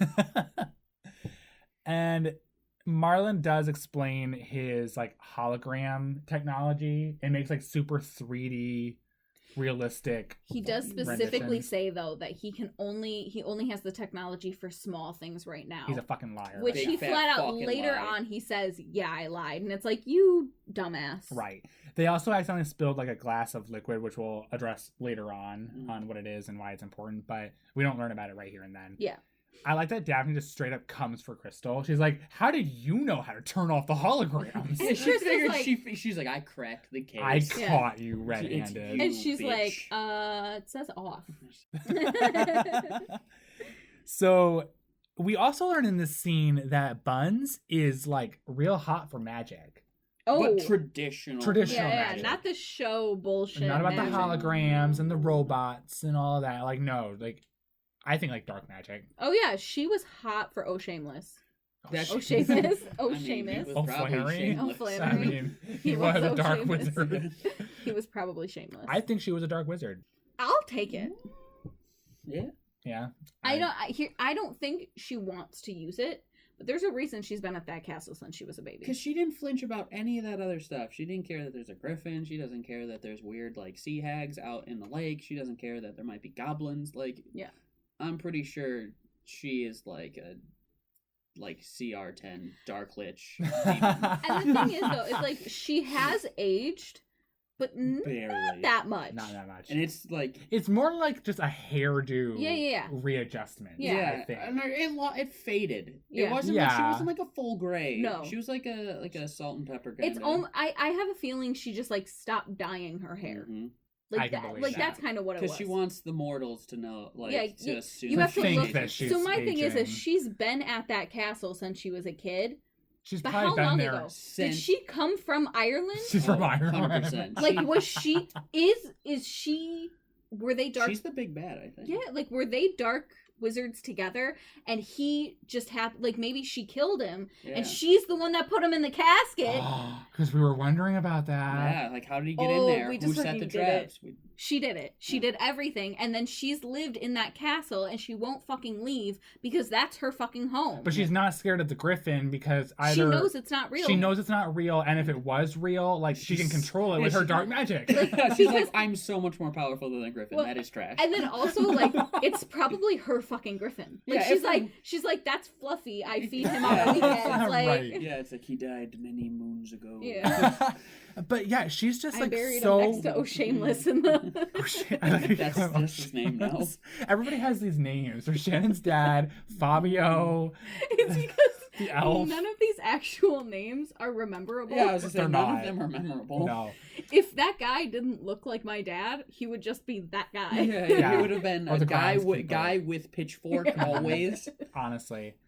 But yeah, she just has this hard-on for magic in this scene, and it's just never brought up again. Yeah. And it's not never important at all. And it's just an interesting thing that they threw in there, as I said. Madelyn does come in to steal everybody away to look at the book, where we learn more about the staff. And it's something that I just wanted to actually show you guys that I was Googling a moment ago. When they're looking at the book, they're like all at the table gathered around it. And I think it was supposed to be a reference to this image in the first Where Are You episode. Everybody knows this iconic image where like they're all looking in the book and they all look at the screen and they're like, oh, Professor Hyde, why? Like this is what they're mimicking, if y'all know what I'm talking about. But yeah, they're just talking about how the staff was used to like ward off or control the griffin, and that it's buried with O'Flannery at his tomb in the middle of the lake. I'm confused about two things with this staff. First off, how did it get known as like the thing that controls the griffin? And second, like... I mean, now, I guess that was the only important part of the ruins then, because it's depicted in stone of him holding it up to the griffin. Yeah. Was it... Yeah. And the griffin's like bowing. Because the only thing that we ever see this staff do is turn into a key. Yeah, magically he knew how in to the make griffin. it In the griffin. Like, it's a multi-purpose thing. It's actually just a Swiss Army knife. Magic. So maybe my thought is that like can opener on the end. Like it opens into the key, and so maybe like that staff has everything to do with the griffin. Like he turns it into the key, he can unlock it, let the griffin out, and maybe that's why like the griffin respects whoever has the staff, because that's who like is gonna lock him back up. Yeah, it's like my dog when I shake my leash at him, like he knows what's good. Yeah. Right. It was a weird thing to be like, that's what control, and because it never works. I mean, because it's not a real griffin, but it never does anything. It doesn't do anything other than the key thing. It was just a very pointless thing. Device. Yeah.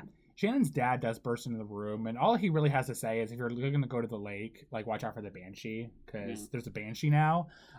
It was very weird because, I don't know. I just don't get why the banshee was a thing. No. It doesn't help with the whole closing down the school plot. No, because why would anyone go out there? No one's going out. And that's the issue that I have, and like, I mean, we talked about it a couple of episodes ago that like I like the supernatural stuff, and like banshees don't do that. Like, whoever has, like, the spirit or whoever the spirit is connected to, she will wail for that family.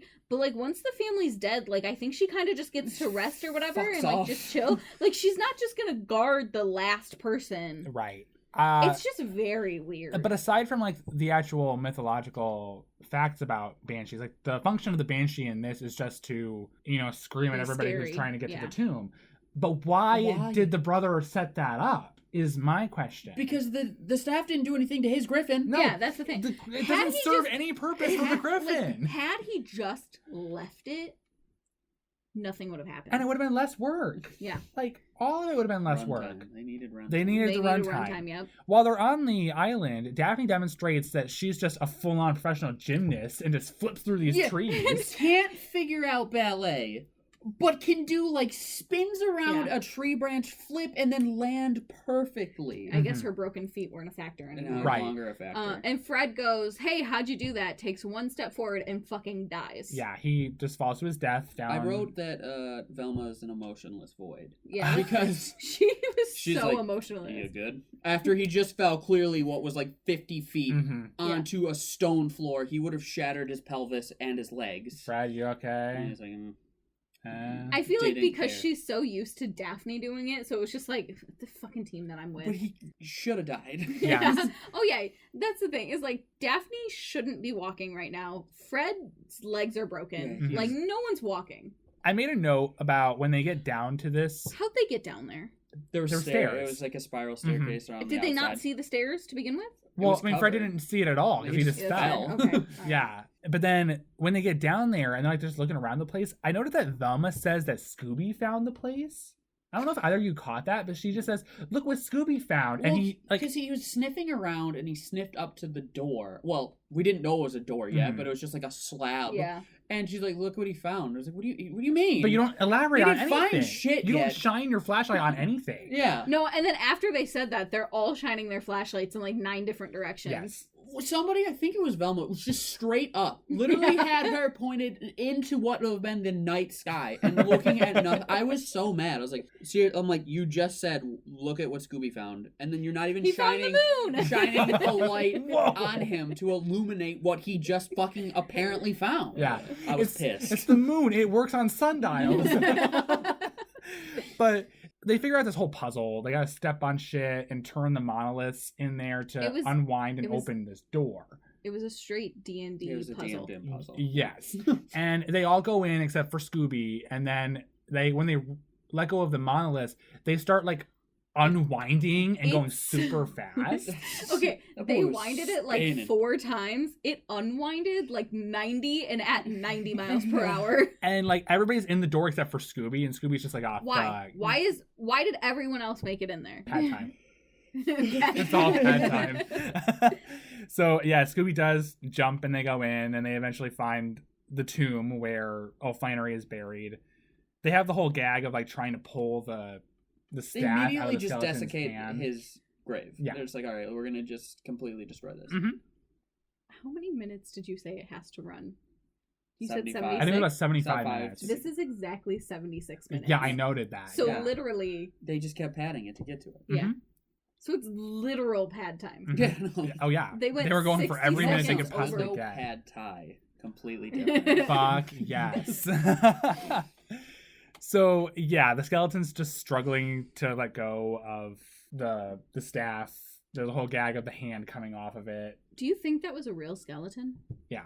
That was the legit. That was like... Do you think I she think. super glued it to him? Like, why was it so hard to get Yeah, off? not to mention when like they snap the hand off, the amount of bones that you see of his limb falling down do not match the bones that are then attached to like the staff. And I was like, all right, come on, a little continuity right here with some bones. Scooby-Doo can barely keep continuity between night and day. I was Honestly. saying the owl's mouth didn't need The owl's mouth. That's Dude. complaint numero uno.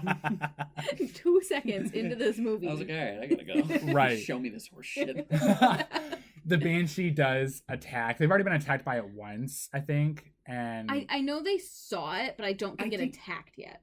Or did we just see it? We I think just we saw saw it, it, I but they don't think did. They're they had like, seen it. yeah, it just like comes out real Yeah, slow, of the water. the water behind him, and then just It was sinks funny back that down. it came out of the water as like a beautiful girl, Mhm. and then at the end of this whole scene, when it goes back in the water, it's like the ugly sea That's hag. why I thought it was a hag. Yeah. because they have I mean- disguised self. Mhm. Well, and that's also like, banshees aren't supposed to look beautiful; they're supposed to look ugly all the time. That's why I thought it 'Cause, was yeah, more so a hag than That's it was what, a like, the banshee. second I saw it, I was like, "That's a hag. Mm. It's got to be." But yeah, I noted, because I kept questioning this every time we were watching this scene about how they got out.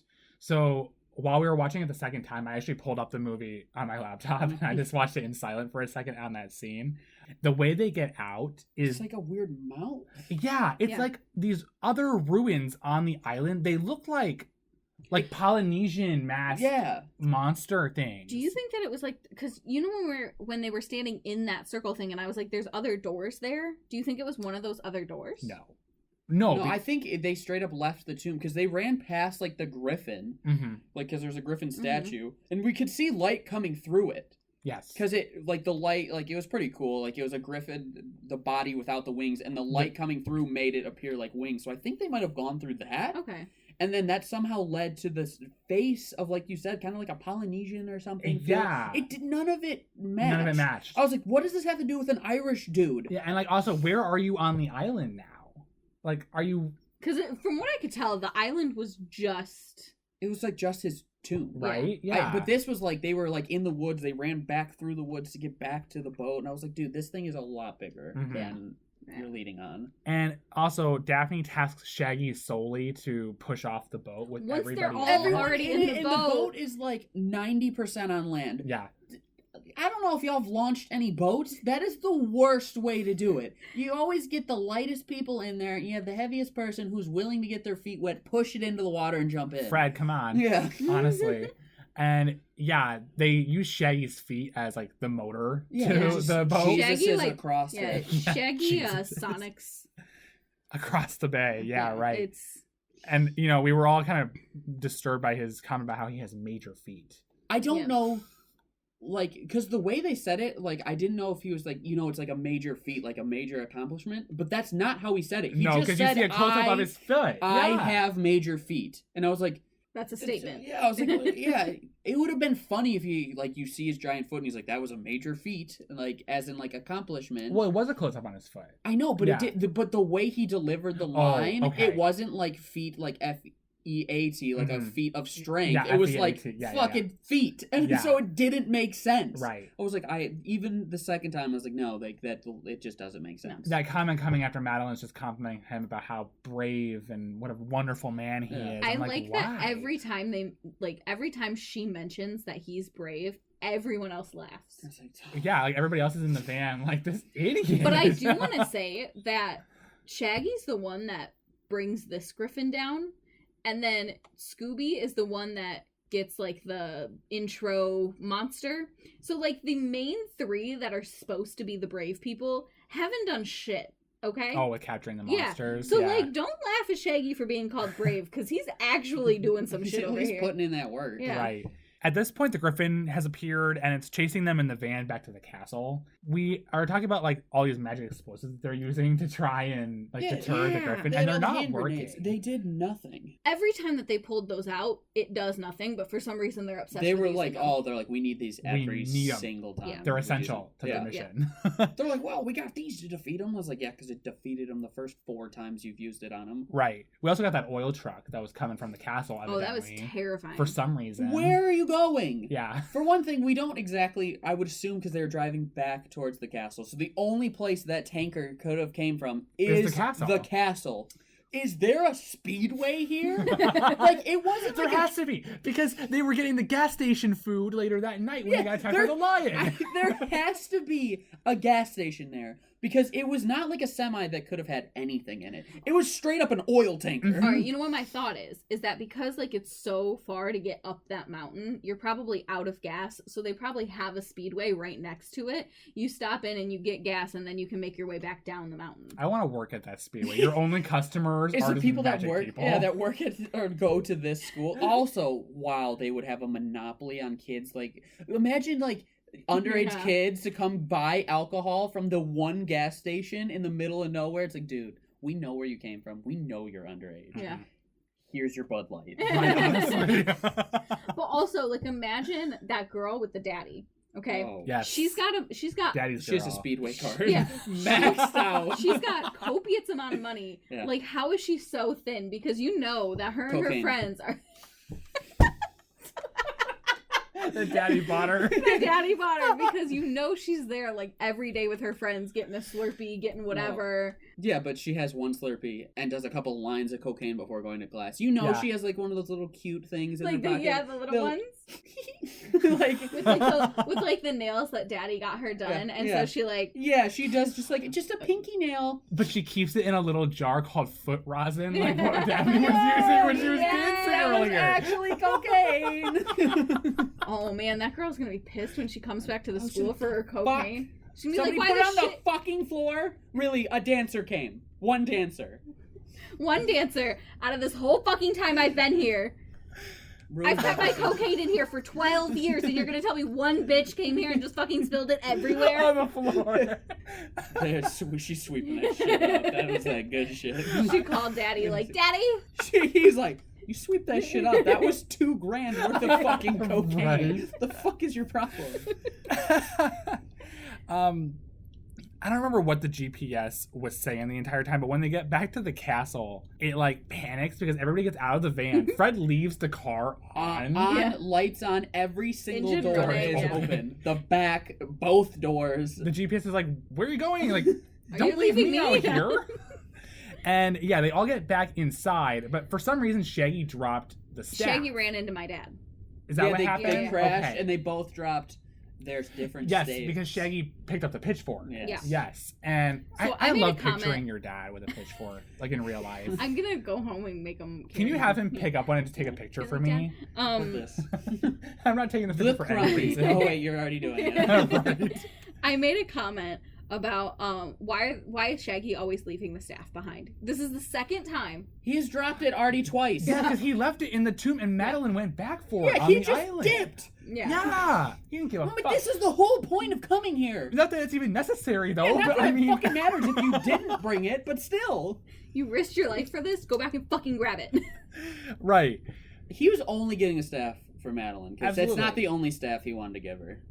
Honestly, Ooh. because the whole thing is he's playing it like he doesn't like her, but at the end, playing he what is, on her. yeah, he He's is playing all her to about it. get. It was Mhm. the pigtails. It's Yeah. Get me started.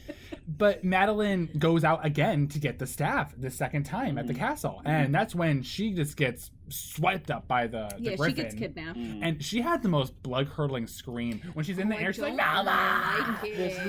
was insane. She sounded like the fucking banshee. Yeah. Which That is was also, what the Banshee should have sounded Yeah. like. It was probably the same voice actress, if anything. Like, The thing is, the shit. Banshees just sounded shittier. Yeah. Yes. And Madelyn's scream. It, Oh, it yeah. was a hologram. Yeah. Like, that was a hologram scream. This is what a real scream sounds like. At this point, like, a girl's been kidnapped. So you know what? She's missing. It's the perfect time to come buy your castle for the Eighth of a price. for an eighth of the price. Yep. Yes, yeah, the elf guy, I love his last name, Curdles. Curdle. Like, Ugh. With, Of course, with what and- he sells. Yeah, it would definitely curdle milk if you added any of those components to Liver. ice cream. Liver. Oh, whale liver. Ugh. But he shows up because, yeah, this is the perfect time to be offering now an eighth of the price of what Werlin paid for the castle initially. While Werlin should really be, like, calling the police, calling Mrs. Dinkley. Like, your daughter is dead.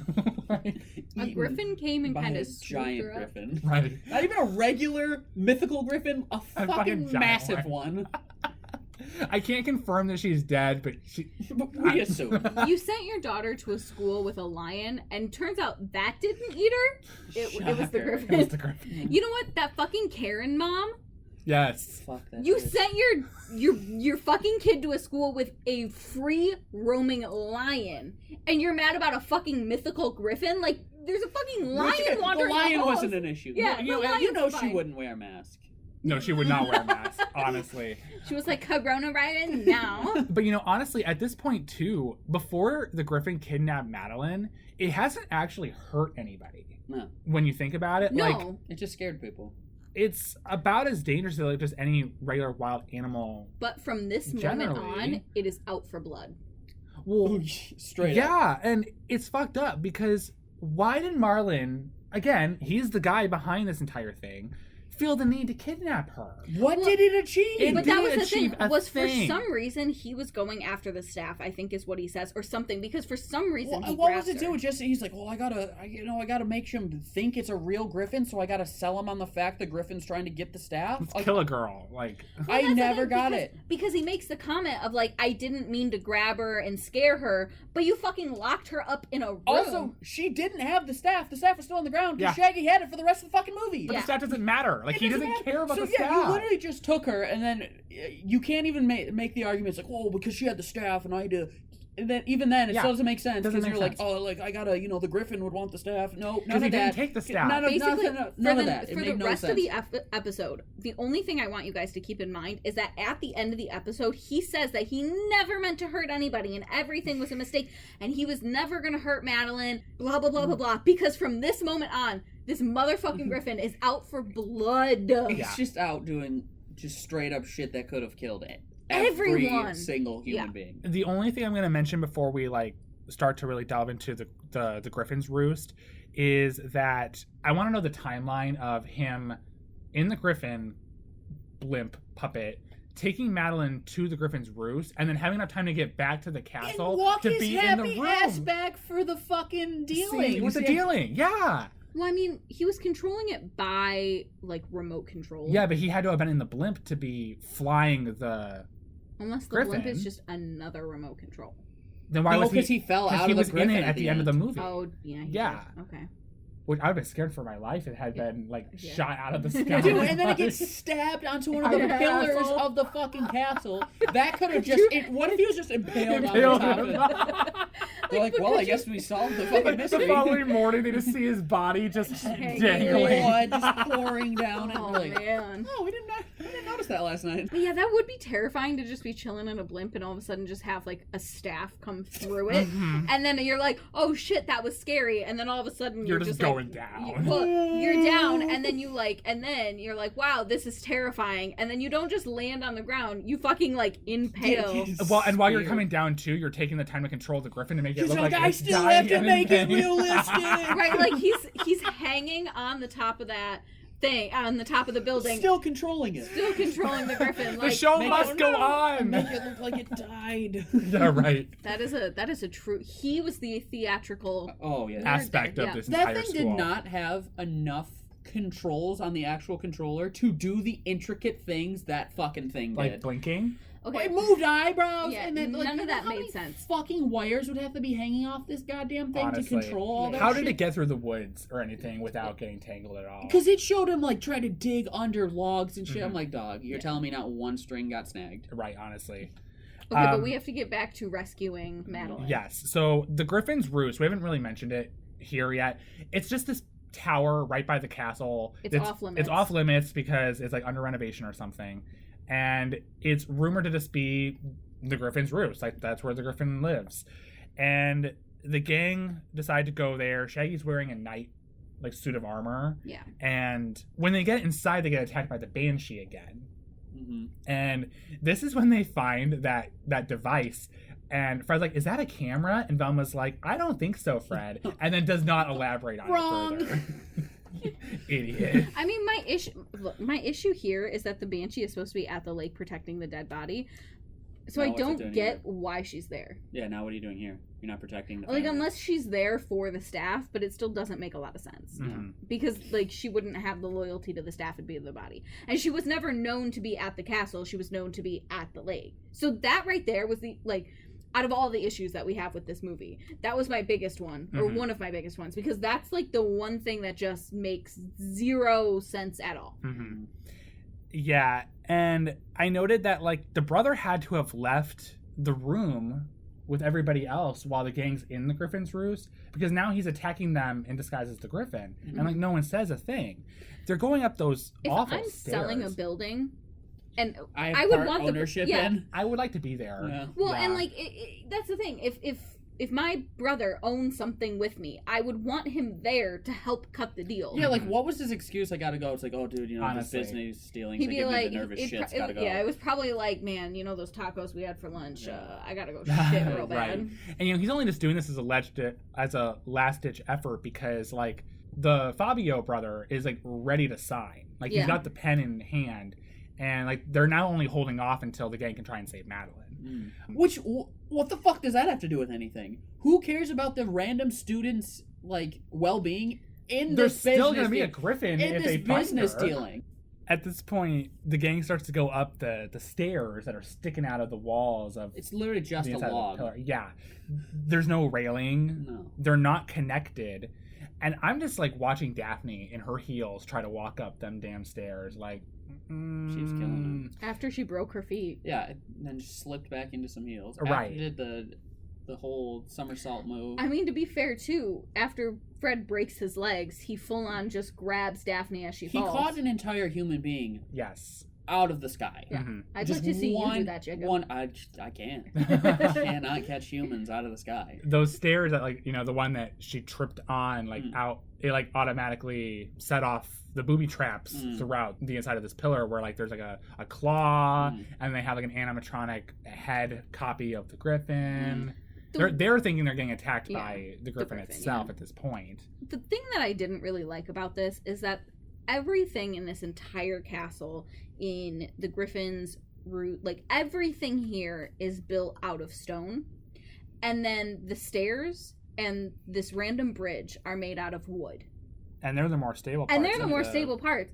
But I'm like, what happened to those stones? If you brought it over stone by stone, were like the stairs in the bridge, were those just on the last ship and it accidentally sank or something? Like, what happened? Why is this wood? Is there also just like Improvised no stairs. stones here that you could have just like whipped up Yeah, the you rest could- of it with? Maybe Was it just so made- important to you that it had to be the original or nothing? Yeah. Why even have the pillar? But I don't know. honestly, Yeah, like, in the first I don't place, why even understand the have purpose of the bridge either. it? Yeah, No. yeah. So What they, the fuck was it spanning? yeah, they get all the way up to the top, and well, you know what did it it is. connect to? Exactly. Because it what was did it just go I like- to? didn't think about What? that. Yes, It what, just- like, where does it Because go? it was a random like It was Rapunzel just- tower, yeah, it and was now it's ju- got a there was- bridge that fucking connects to what? To Because what? if you went all the way up to the top, it then you just randomly crossed the opening To what? for no fucking reason. Well, to something apparently- we've never seen before. Well, apparently there's like a room that's like just also attached off Is it on the floating? side. Yeah, did we just Floating never out of- see the you know angle it? where there's like 'Cause that's two where Madelyn fucking is. boards sticking out of the side holding an entire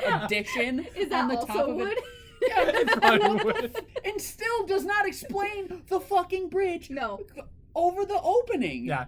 They get- And we never see that again, because even when we see the Griffin's Roost later, you never see that second building. You never see the bridge. You No. never see the bridge or like well, I mean, because we've seen the roost in other parts of the movie. show. Yeah. Yeah, they're Yeah, like, yeah, oh, yeah. it's you get your spooky shot with the lightning Yeah. behind Mhm. it. We see it from almost every Angle, and there is no Extra explanation extensions to to it. where It's just- a it's separate just- room would be. And that's the thing. It's a whole separate part from the castle. Like it's Yeah, 'cause it's got a door that's Yeah. locked because Madelin's inside crying. Yeah. Like- it's Rapunzel's tower next to a castle. Mhm. There's nowhere for that bridge to be. And It's- what does it connect to? It's not. Honestly. And the thing is that bridge isn't long enough for it to connect back to the castle. That'd be super fucking random. it would also have to go straight fucking down. Yeah. That thing was like 600 Yeah. feet tall. Mhm. Yeah. This is infuriating. But they get up to this bridge, and this is where they have like the standoff with the griffin.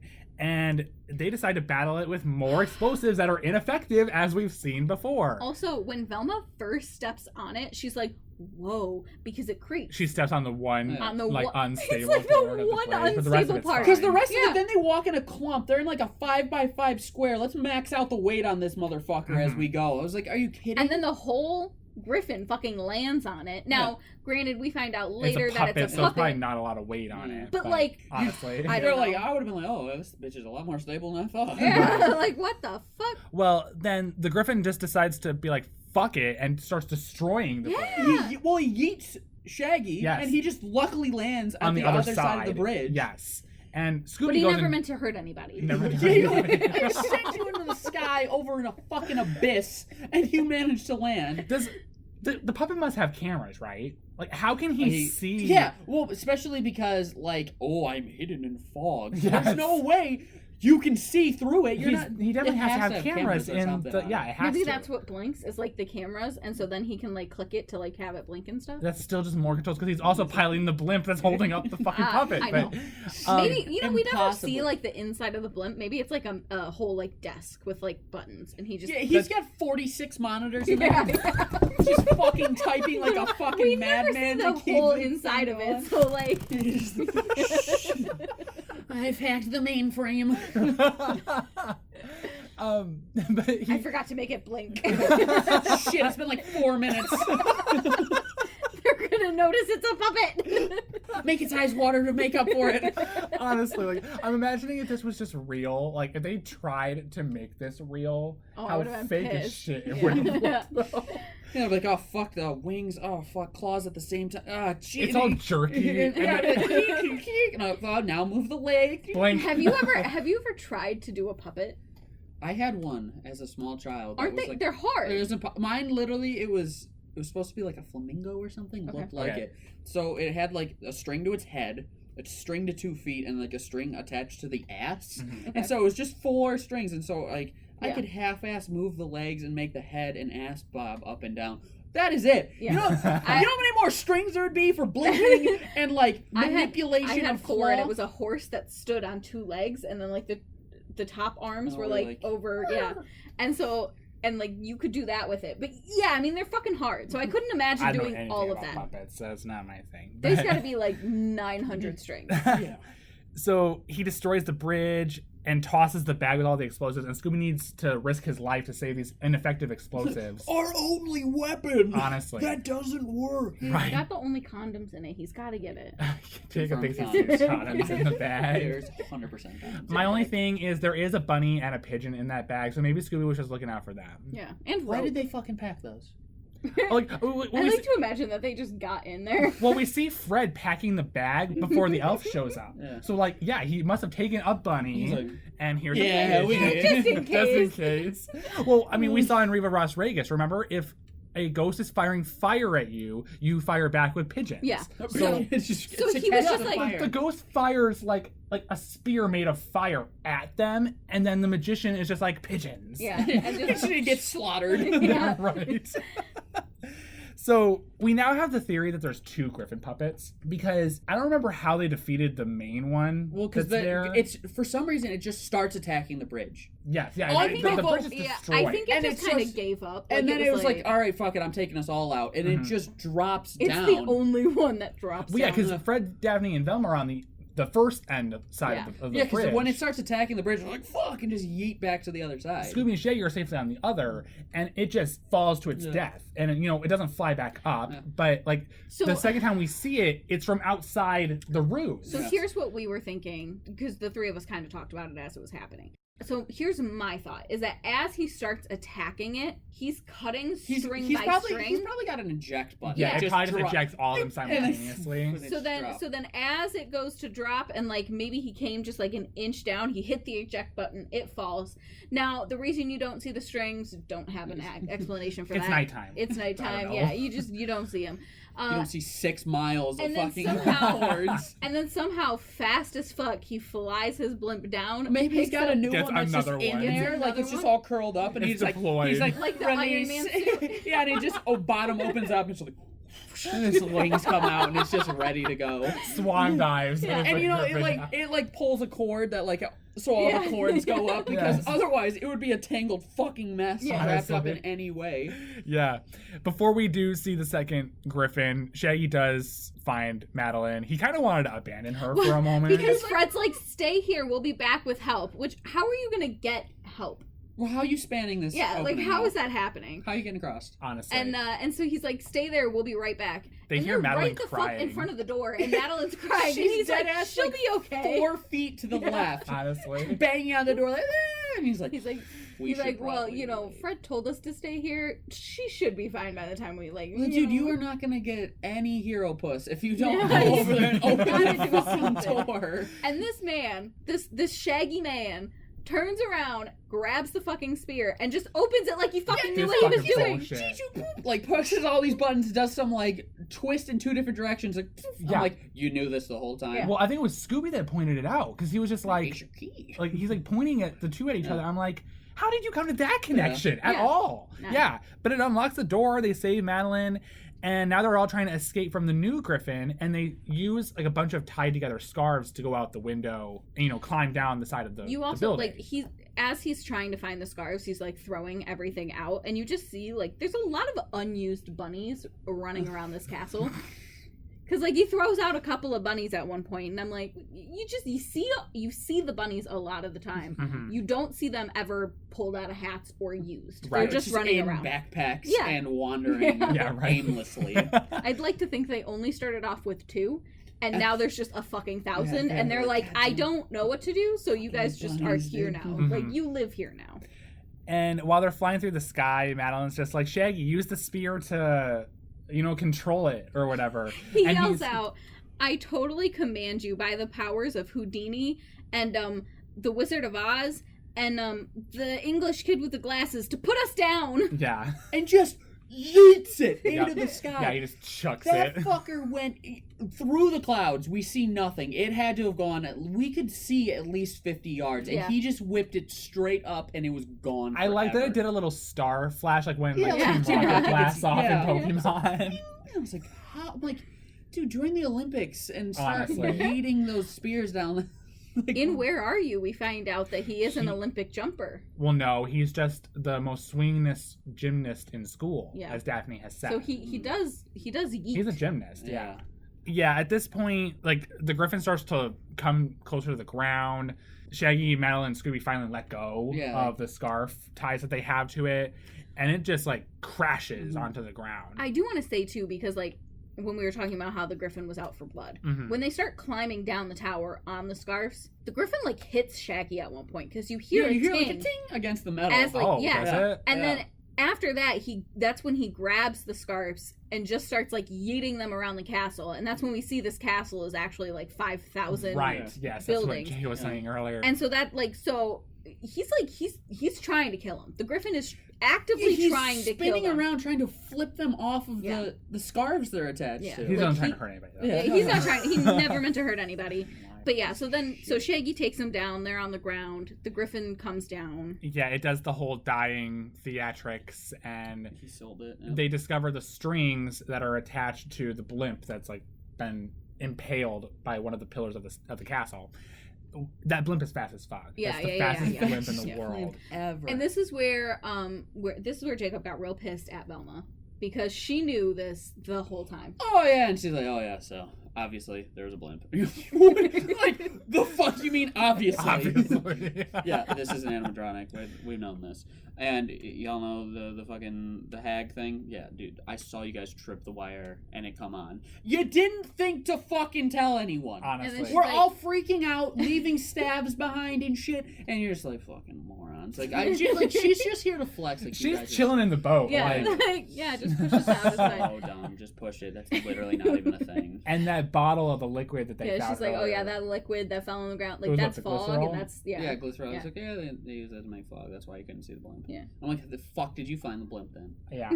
Well, I mean, Well, there we were a made the couple note. of times. It was not foggy all the time when we Yeah. saw that fucking Griffin, but Madelyn at one point goes to hug Shaggy, and Shaggy like makes a comment like, "Hey, don't squeeze me too hard. You're gonna bend my metal." And like, what is that made out of? Tinfoil? maybe she's just strong as fuck.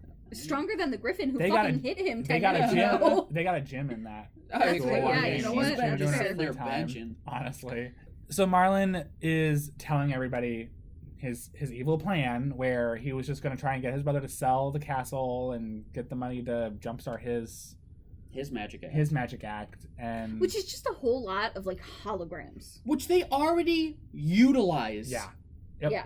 So you could have just gone to your brother and been like, "Hey, bro, I want more of a share. As- I want to, Yeah. I want to do more."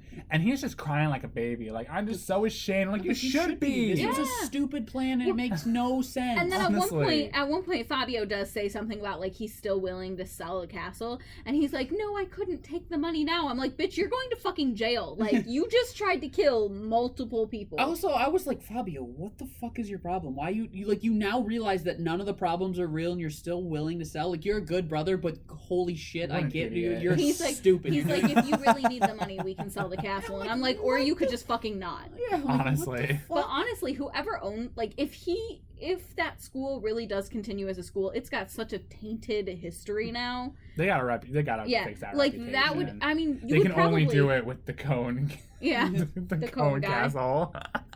And then cones he that like make you becomes moan. like a partner or something. It was Yeah. all like a Yes. fucking happy ending. I mean, Right. at that point, With I this piece assume of he shit. probably still bought it, or like now he's just a third buy-in.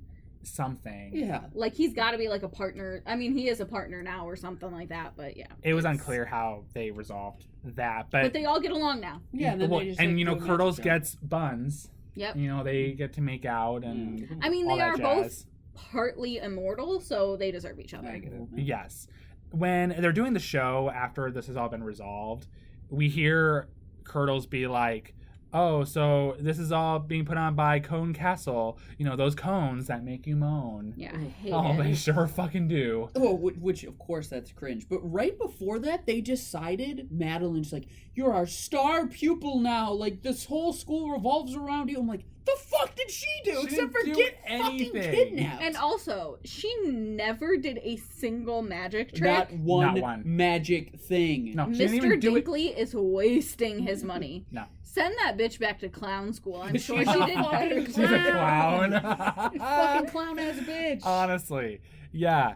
Well, I mean, she's also their only student right now. Yeah. So, I mean, So, yes, by you are default, the she star is the pupil. star pupil. You are valedictorian Yes. because you are the only one in your grade. Yes.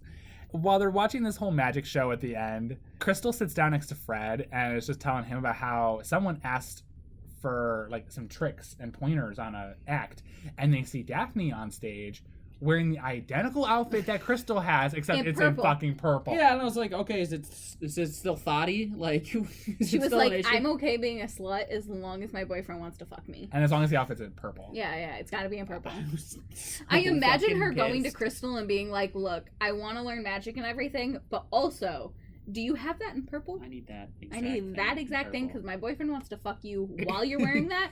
So I don't think it's you. I think it's the outfit. She's like, it's definitely not you. Right. But that outfit, apparently, he likes it. I'm gonna need one. Not I'm gonna about need it. one, but in purple. If you don't have it in purple, I'm gonna we'll take figure yours something and we'll dye it purple.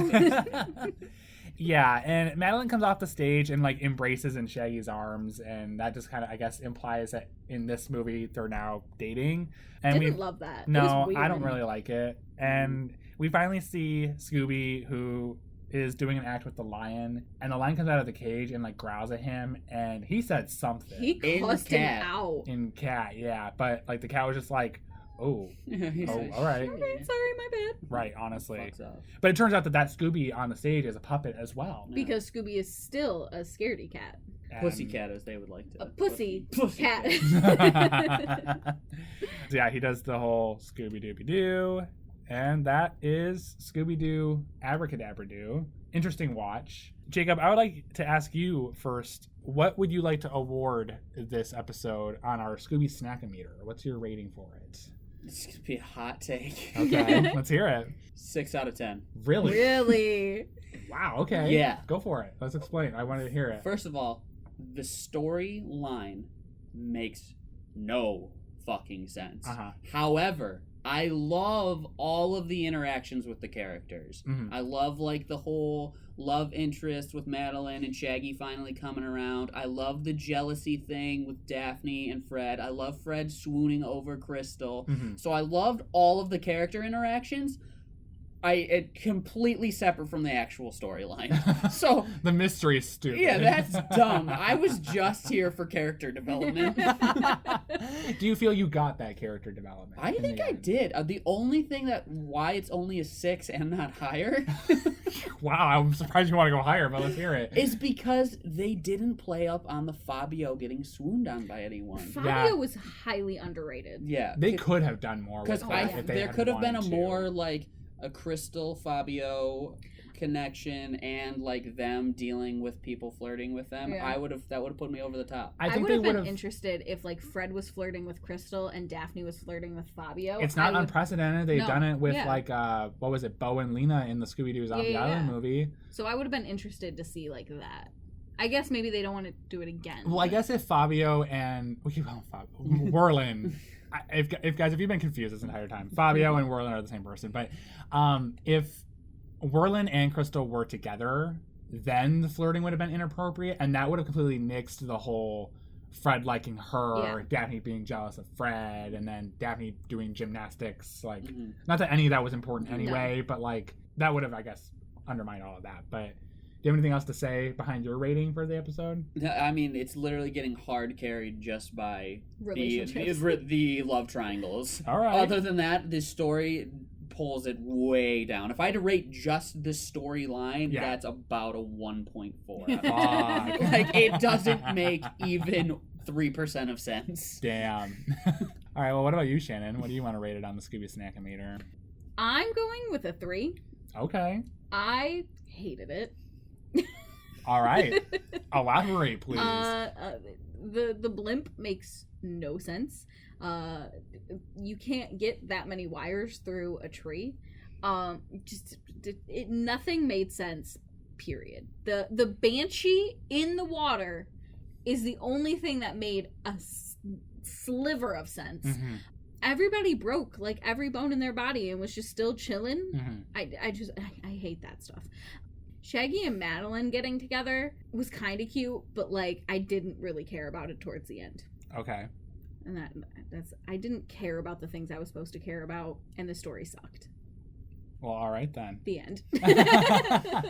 I am personally going to be giving it a 5. I'm very neutral, I think, on the movie because I hate the story, similar to what Jacob said, but the characters are funny, I think, and I say that the story and the mystery just are not, I think, well planned out, because when you consider how useless the staff is in the story and how none of that matters, and that drives a lot of the characters' actions in the movie, is them going place to place for this staff that doesn't in the end actually matter to the plot. Like, the villain doesn't care about the stupid staff. Like, none of it mattered. But the characters were funny as well. There were funny interactions there, and they had a lot going on too with the side characters, which we don't always see. Like, you know, there's a love connection between one of the potential villains and the maid, and then you've got the brother, and there's just Crystal hanging out the whole time. Like, I think they had and there's also Shannon's dad. Like, they just have all these characters that are kind of all doing their own thing, and they're not necessarily related to the actual Griffin aside from Marlin. So I don't know. I think that they had the good characters as well. I'm going to be giving it a 5 on my end. So do either of you have anything else to add on your ratings, or you good? Good. I think we summed it up pretty well. Well, in that case, with our 3 scores combined and rounded to the nearest 0.5, that Groovy Scoobcast is awarding Scooby-Doo Abracadabra Doo a 4.5 on the Scooby Snackometer. Sorry to bring you down, guys. I was going to say, if anything, I think I saved it. Honestly, right? So, are you ready for a fun fact about this movie? Yes. The character Madelyn, I did say when we were watching it that, you know, we never really see her again outside of this, but that's not entirely true. You, Shannon, remember when we watched Frankencreepy? Yeah. There is a moment in their intro animation where we see, like, because that movie's very centric to Velma's family tree, because she apparently inherits this castle in Transylvania, Pennsylvania. Yeah, that's about as much of a headache as I just saw the headache appearing. Yeah. So, but there's like a moment in the animation where you see Velma's little family tree, and Madelyn is there in the family tree. But the funny thing, because they're silhouettes, it's not like a full, you know, reveal of the characters. But the silhouettes that they have for her parents are the same that they use for her parents in the Mystery Incorporated continuity, where she doesn't have a sister. Ooh. So I just thought that was an interesting thing. And I see why they kept Madelyn in the continuity, just because these movies are all supposed Together, to be on that same time. But the fact that they incorporated the whole Mystery Incorporated parents was just funny to see there. So next week is going to be our last episode review for season 4 of That Groovy Scoobcast. This is our wild card. For those who don't remember what this is, the wild card is where we will revisit a random series that we've watched this season, and we will either continue our chronological watch of the show or do our random pick for the show. So Shannon, what series will we be randomly picking to revisit?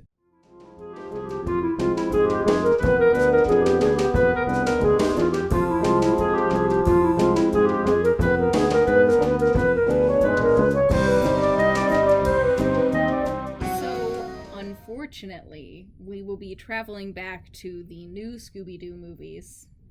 Fuck it all. And the episode we will be watching is A Good Medium is Rare. Okay. I already don't like the title. Yeah. Yeah. I hope they eat her. They eat Phyllis Diller. Yeah, Jacob, this is like our least favorite series to review. They're 45-minute long episodes that are less quality than the Where Are You cartoons. It's literally got a 20-minute cartoon, and they just elongate it out to 45 minutes, but they don't add anything in. So sometimes it's just random clips that have nothing to do with anything. Bullshit. Clips are happening. Like they'll be driving, and then all of a sudden it'll just be like, hey, here's some mountains. And also, here's Sandy Duncan or Don Knotts or whoever is in the episode for the week.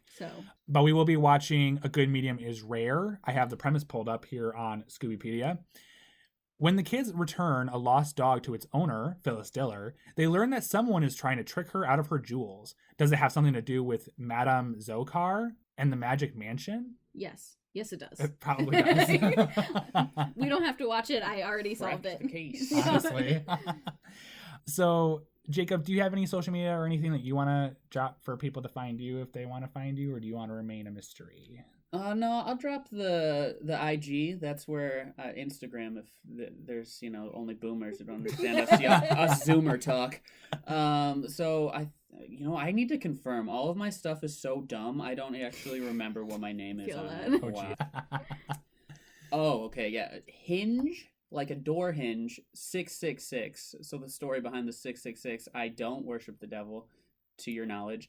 But it was my locker number through the entirety of high school. That's amazing. And Hinge came from people calling me Ginge, but if you type that into a phone, it autocorrects it to Hinge. Hinge 666. I appreciate that. So yeah, you can go there for all my douchey related content. Awesome. Cool.